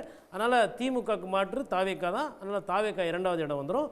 அப்படியே கொஞ்சம் கொஞ்சமாக போனால் அப்புறம் திமுகவே ஓவர்டேக் பண்ணி விஜய் அண்ணா வந்து தமிழ்நாடோட ஒப்பற்ற தலைவராக ஆகிவிடுவார். இதுதான் சமீபமாக பேசப்படுகிறது. நான் ஓகே, அது இப்போ கேட்கும்போது நல்லா இருக்கு இல்லைங்களா? தாவேக்கா ரசிகராக இருந்து நீங்கள் பார்த்தீங்கன்னா நல்லா இருக்கு. நான் என்ன சொல்கிறேன்னா, இது நடக்காதுன்னு நான் சொல்லலை, இது நடக்கட்டும்னு நான் சொல்கிறேன். ஆனால் ப்ராசஸ்னு ஒன்று இருக்குது. நீங்கள் அதற்கு உண்டான கட்டமைப்பு, அதற்கு கட்சி நடத்துகிறீங்களா, தொண்டர்களை வந்து நீங்கள் சந்திக்கிறீங்களா, கட்சியை வளர்க்குறதுக்கு நீங்கள் என்ன பண்ணுறேன்? சொந்தமாக கட்சியில் வேட்பாளர் இல்லாமல் இரவல் வாங்கி அதிமுகவில் இருந்தோம், பாஜகவில் இருந்தோம், காங்கிரஸில் இருந்தோம், இதுலேயும் வேட்பாளரை போட்டுவிட்டு இவ்வளோ பேசிகிட்டு இருக்கிறாங்க. நான் இதை தான் கேள்வி கேட்குறேன். நாளைக்கு முதல்வராக அவர் உக்காந்தாலும், ஐயா முதல்வராக ஜெயிக்கணும் ஆசைலாம் இருக்குது, ஊராக போய் ஓட்டு கேட்காம ஏன் ஐயா குழந்தைகிட்ட விசில் ஊதி பாப்கார்ன்லாம் சாப்பிட சொல்லி அடம்பிடிக்க சொல்லி ஓட்டு கேட்டீங்க? ஓடி விளையாடு பாப்பா, ஓய்வு எடுக்காத பாப்பான்ற மாதிரி பாரதியார் பாட்டு போனார். இவர் ஓடி விளையாடு பாப்பா, விசில் வச்சு ஓட்டு கேட்பா பாப்பான்னாரு. இப்போது இது வரலாம். இப்போ இன்னொரு செய்தி என்ன தெரியுங்களா? கோயம்புத்தூரில் பால்டாயில், பெஸ்டிசைடு மருந்து, அப்புறம் எலி பாசனம்லாம் விற்காதீங்க தெரியாதவங்களுக்கு, சின்ன வயசில் இருக்கவங்க யாருன்னா வந்து கொடுக்காதீங்க அப்படின்றாங்க. இது எதனா என்ன? அதாவது டாஸ்மாக்கு கடையை மூடுவாங்க தேர்தல் ஓட்டு என்றப்பா, புதுசாக பிரச்சனையை இழுத்து விட்றீங்க. டிரான்ஸ்ஃபார்மர் மேலே ஏறினீங்க, மரத்தில் தாவுனீங்க. இப்போ என்னடான்னா, இப்போ ஏதோ ஒரு ஏமாற்றம் அடைந்த தாவேக்கா ஆதரவாளர்கள் இப்படியெல்லாம் பயப்பட வேண்டியதாக இருக்குங்க. உயர்நீதிமன்ற ரிட்டையர்டு ஜட்ஜஸ் பேசுகிறாங்க, சைக்காலஜி ப்ரொஃபஸர்ஸ் பேசுகிறாங்க, பொலிட்டிக்கல் அனலிஸ்ட் பேசுகிறாங்க. ஏன் இப்படி ஒரு பதட்ட நிலைக்கு எடுத்து வந்து விட்றீங்க? ஒரு நார்மலாகவே இருக்க மாட்டீங்களா? அப்போ அந்த மாதிரியான ஒரு சர்ப்ரைஸ்க்கு வாய்ப்பு இருக்கா திங்கள் கன்று? சர்ப்ரைஸ் இல்லைங்க, செட்பேக்குங்க. இப்போது ஒரு இடத்துல இப்போ விஜய் அண்ணாவே வந்து ஒரு இடத்துல ஜெயிக்கிறார், ஒரு இடத்துல தோக்குறாரு வச்சுக்கோங்களேன். பெரம்பூரில் ஜெயிச்சு திருச்சி இன்னும் எப்படி ரியாக்ட் பண்ணுவாங்க தெரியல. ஒருத்தர் சொல்கிறாரு அண்ணன் கண்ணி ஜெயிக்கலாம், தொண்டை அறுத்துன்னு செத்து போயிடுவான்னு ரீல் செத்து போகிறோம். ஒரு இடத்துல விஜய் தோக்கக்கூடிய இடத்துல இருக்காரு அப்படின்னா 2வது இடம் எப்படி சாத்தியம்? அந்த மாதிரி வர வாய்ப்பு இருக்கா? இல்லை, 2 தொகுதியில் நிற்கிறாருல இவர். மொத்தமாக உழைத்த நேரம் பார்த்தீங்கன்னா பெரம்பூரில் 1 நாள் கூட உழைச்சிருக்காரு, திருச்சியில் 3 நாள் தான் பிரச்சாரமே. ஒரு வேட்பாளர், ஒரு பெரிய கட்சியினுடைய வேட்பாளர், முதலமைச்சர் ஆசை இருக்கக்கூடிய வேட்பாளர் 234 தொகுதியில் வேட்பாளர் போட்டு தன்னோட சொந்த தொகுதியில் பிரச்சாரம் பண்ண நாள் 3, இன்னொரு தொகுதியில் 4, மொத்தமாக அவர் வந்து அவருக்குன்னு வேலை பார்த்துக்கிட்டது 7 நாள். தூக்கத்தில் கூட ஸ்டாலின் அவர்களோ, உதயநிதி ஸ்டாலினோ, இல்லை எடப்பாடி பழனிசாமி அவர்களோ, இல்லை நாம் தமிழ் கட்சி அவங்களும் அதுதானே பண்ணுறாங்க. அவங்க முதலமைச்சர் கூட சொன்னார், நான் எல்லா தொகுதிகளுக்கு போயிட்டேன், கடைசியாக இங்கே வரேன்னாரு. ஏன்னா அவங்க வந்து ஒரு சிஎம் கேண்டிடேட்டு, தலைமையில் இருக்கக்கூடியவர்கள் தமிழ்நாடு முழுக்க போயிடுவாங்க. கடைசியாக தானே வந்து ஒரு சில நாட்கள் தான் அவங்க சொந்த தொகுதிக்கு வருவாங்க. கடைசியாக நாட்கள் பண்ணாலும் அவங்க இருந்த நேரம் ஜாஸ்தி. கடைசி நேரத்தில் போல முதல்வர் வந்து போன வருஷமே போயிட்டு வந்துகிட்டு இருக்கிறாரு. அங்கே நிகழ்ச்சி நிரல் நடக்குது. குளத்தூரில் முக்கியமான நிர்வாகி வீட்டுக்கு போகிறதுலேருந்து காது குத்தி எல்லாமே போகிறாங்க, நல்லது கெட்டது. அதை தாண்டி பெனிஃபிஷியரிக்கு நிறைய நேரத்தில் நிகழ்ச்சி ஏற்பாடு பண்ணிட்டு இருக்கு. எடப்பாடியில் போயிட்டு சேலத்தில் இபிஎஸ் இது வந்து இப்போ என்ன சர்ப்ரைஸ் ரிஃப்ளெக்ட் ஆகுன்னு சொல்ல வர்றீங்க? இல்லை, சர்ப்ரைஸ் இல்லை, ஷாக்கு கூட வரலாம். ஏன்னா நம்ம வந்து முதலமைச்சராக விஜய் ஆயிடுவாருன்ற மாதிரி இருக்கிறோம். சரி, அதுக்கு அந்த வாய்ப்பு இல்லைன்னா இன்னொரு வேற என்ன வாய்ப்புகள், பாசிபிலிட்டிஸ்? இல்லை, இவங்க சொல்கிறாங்கல்ல அதிமுக அழிந்து போயிடுச்சு, அதிமுக ஒன்றுமே இல்லை, விஜய் சாப்பிட்டுட்டாரு, 2வது இடத்துக்கு தாவேக்கா வருது, அதிமுக கதை இதோட முடியுதுன்றாங்க. அது நடக்கிறதுக்கு வாய்ப்பு இல்லைன்ற மாதிரி நான் பார்க்குறேன். ஏன்னா அந்த கட்சி இன்னமும் கிராமங்களில் உயிரோட்டமாக இருக்குது. ரெட்டலைன்றது இன்னமும் வந்து அங்கே களம் ஆடிக்கிட்டு இருக்கு. அது வந்து நமக்கு வசதியாக இருக்குது, இந்த சைடு விஜய்க்கு ஆதரவாக பேசணுன்றதுக்கோசரம் அதிமுக என்பது தொடர்ந்து குறைத்து மதிப்பிடப்படுகிறது. நன்றி. திரு முருகவேல், உங்களுடைய நிறைவு கருத்து சுருக்கமா? ஆம், விஜய் வந்து போதுமான அளவுக்கு உழைக்கல அப்படிங்கிறது வந்து சரிதான். ஆனால் அந்த கட்சிக்கும் அந்த கேடர்ஸுக்கும் அது போதும். அவங்க அதுக்கு மேலெல்லாம் ரொம்ப பெருசாக விஜய்கிட்ட எல்லாம் எதிர்பார்ப்பாங்க அப்படின்னு சொல்லி நம்ம வந்து எதிர்பார்க்க முடியாது. கேடரை தாண்டி அது அந்த வரக்கூடிய அளவுக்கு தான். ஓட்டுக்கு ஆனால் ஒரு ஸ்லோப் ஹலோ கேடர் தொண்டர்கள் விஜயை அல்ல அந்த பொறுத்த வரைக்கும் ரசிகர்களை தாண்டி அவரை- வரக்கூடிய ஓட்டு ரசிகர்களை தாண்டி வரக்கூடிய ஓட்டில் ஒரு பாதிப்பு இருக்கும். அவர் உண்மையிலேயே தமிழ்நாடு முழுக்க அலைஞ்சு திரிஞ்சிருந்தாரு அப்படின்னு சொன்னால் ஒரு அலையை கூட வந்து கிரியேட் பண்ணியிருக்கலாம். இன்றைக்கி நம்ம இப்படி பேசிகிட்டு இருக்கிற மாதிரிலாம் இருக்காது. ரொம்பவும் சீரியஸாகவே ஒரு பவருக்கான கண்டென்ட்டராக அவர் வந்து மாறி இருந்திருக்கலாம். ஆனால் அவர் வந்து அப்படி பண்ணலை. அதில் அவர் ரொம்பவும் வீக்காக தான் இருக்கிறாரு. ஆனால் ஏதோ ஒரு கட்டத்தில் வந்து மக்கள் வந்து ஒரு மாற்று அப்படின்னு நினைக்கிற ஒரு மனநிலையை வந்து வேறு ஊடகங்கள் மூலமாக ஏற்படுத்துகிறாங்க. இப்போ அதை தான் நம்ம பார்க்கணும். அந்த கட்சியுடைய பணபலம் அப்படிங்கிறதையும் நம்ம வந்து கணக்கில் எடுத்துக்க வேண்டிய ஒரு தேவை இருக்குது. இளைஞர்களெல்லாம் அவருக்கு பின்னாடி இருக்காங்க. இளைஞர்கள்லாம் தங்களோட குடும்பத்தை வந்து கன்வின்ஸ் பண்ணுறாங்க. இளைஞர்கள்லாம் அவருக்காக பேசுகிறாங்க. இளைய சமுதாயமே அவர் பின்னாடி இருக்குது. இந்த மாதிரியான ஒரு பிம்பத்தை வந்து அவங்களால ஏற்படுத்த முடிஞ்சுது. அதனால் விஜய் அப்படிங்கிறது விஜய் மட்டுமே இல்லை. அப்போது அவங்களால வந்து ஒரு அதிர்ச்சிகளை வந்து கொடுக்க முடியும். ஆனால் இந்த முறை தேர்தல் வெற்றி அப்படிங்கிறது வந்து திமுகவுக்கு தான் அப்படின்னு தோணுது. திமுகவை ரொம்ப பெரிய அளவுக்கு அது வந்து பாதிக்காது. ஆனால் அதிமுகவை கட்டாயம் பாதிக்கும் அப்படிங்கிறது என்னுடைய கருத்து. நன்றி. ராமானுஜம், உங்களுடைய நிறைவு கருத்து சுருக்கமா, மிக சுருக்கமா? அதாவது கோட்டீஸ்வரன் சொன்னதுக்கு ஒரு சின்ன விஷயம் கேட்க விரும்புகிறேன். அதிமுகவில் வந்து எடப்பாடி உழைச்சாரு, திமுக தலைவர் முதல்வர் சிஎம் வந்து குளத்தூர் தொகுதிக்கு அடிக்கடி போனார். எல்லா கருத்துக்களும் உண்மைதான். திமுக இளைஞரணி வந்து 4 முறையோ 5 முறையோ மண்டல மாநாடு நடத்தியிருக்கு. இளைஞர்களை தன்னுடைய கட்சிக்குள்ளே ஈர்க்கிறதுக்கு இந்த வேலையில் பண்ணியிருக்கு. அதிமுக அப்படி என்ன பண்ணியிருக்காங்க? இதுவரைக்கும் இளைஞர்களை ஈர்ப்பதற்கு கடந்த 5 ஆண்டுகளில் எத்தனை முறை இளைஞரணி கூட்டம் நடத்திருக்கீங்க? அடுத்த தலைவர் என்ன முறையில் உருவாக்கி இருக்கிறாங்க? அது எதுவுமே செய்யாமல் இருக்கக்கூடிய வாக்கு வங்கிகளை மட்டுமே மனதில் வைத்து அதிமுக வலுவாக இருக்கிறது அப்படின்னு சொல்வது ஏற்கக்கூடியதா ஏற்படுதா தெரியல. அது மட்டும் இல்லாம ஒரு என்டிஏ கூட்டணியில யாரு வராங்க? டிடிவி தினகரன் வந்து 4 நாளுக்கு முன்னாடி வரைக்கும் கடுமையா விமர்சித்தார். திடீர்னு கூட்டணிக்கு வந்தார். எப்படி வந்தார்? அமித்ஷா மூலமா வந்தார். அந்த கூட்டணியுடைய தலைமையை விட அதனுடைய கூட்டணி கட்சி, அதுக்கு அடுத்த சிறிய கட்சி தமிழ்நாட்டில் பாஜக, அவங்க வலுவா இருக்கிறாங்க. கூட்டணியில முடிவு எடுக்கிறது இல்லை. இப்படி எல்லாம் பார்க்கும்பொழுது மக்களுக்கு அதிமுக மீது ஒரு சலிப்பு வர வாய்ப்பு இருக்கு. அந்த வகையில் அந்த வாக்குகள் எல்லாம் இன்று பார்த்தீங்கன்னா தாவேக்காகவோ அல்லது திமுகவிற்கோ அது வந்து போகிறதுக்கு வாய்ப்பு இருக்குங்கிறது என்னுடைய கருத்து. நன்றி ராமானுஜம். திருக்குமார் சார், அதிமுகவை எல்லாரும் விமர்சிக்கிற மாதிரியெல்லாம் ஒன்றும் இல்லை. அதிமுகவை டைம்ஸ் நவ் ஜேவிசி கொடுத்த ஸ்டேட்மெண்ட் பிரகாரம் 128 to 147. அதே போல் ஸ்விக் மீடியா வந்து 124 to 127. அதே போல் நியூஸ் 18 அவங்களும் 114 to 124 கொடுத்துருக்காங்க. மற்ற சில மீடியாக்கள் கிட்டத்தட்ட 100 அந்த மாதிரிலாம் சொல்லியிருக்காங்க.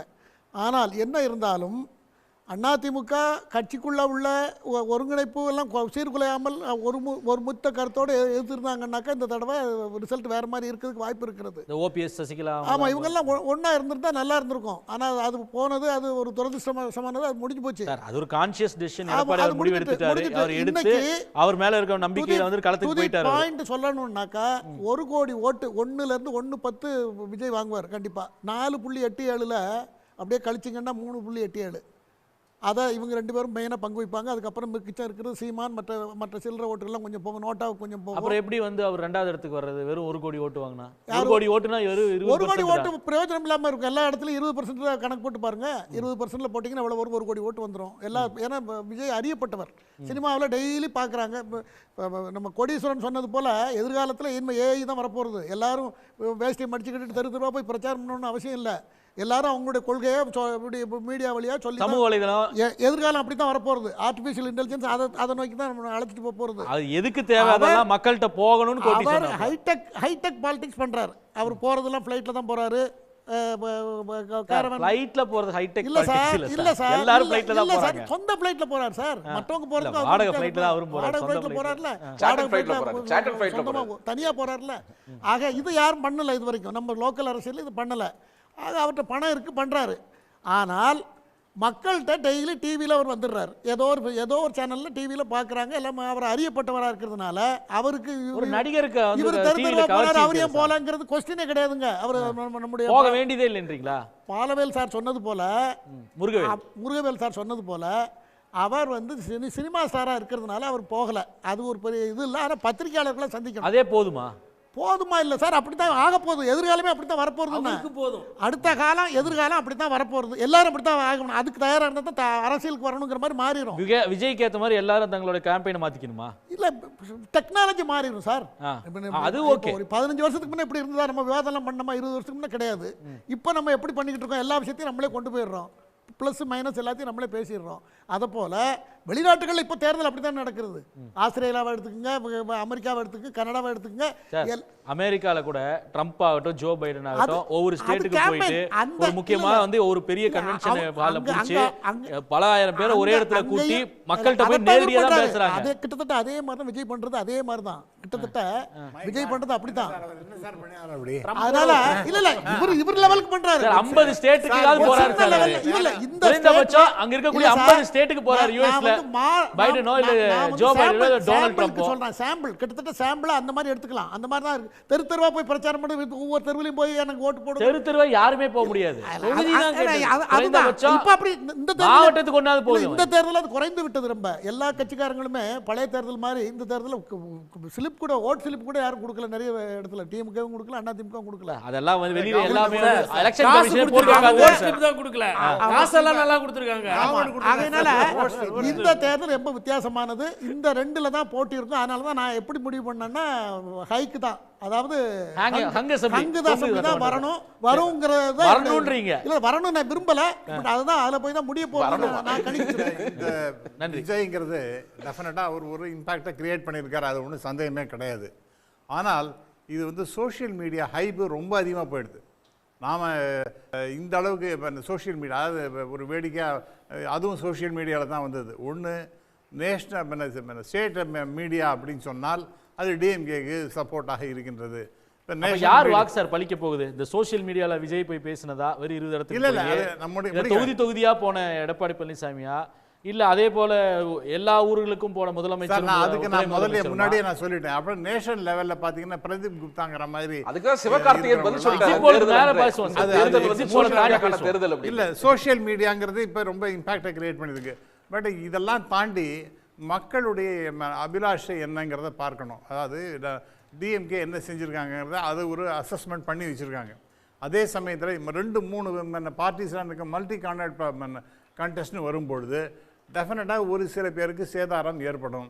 ஆனால் மிகப்பெரிய சேதாரம் என்பது with due respect mister Koteeswaran, டெஃபினட்டாக இது வந்து ஏடிஎம்கேக்கு தான் மிகப்பெரிய சேதாரமாக இருக்க போகின்றது.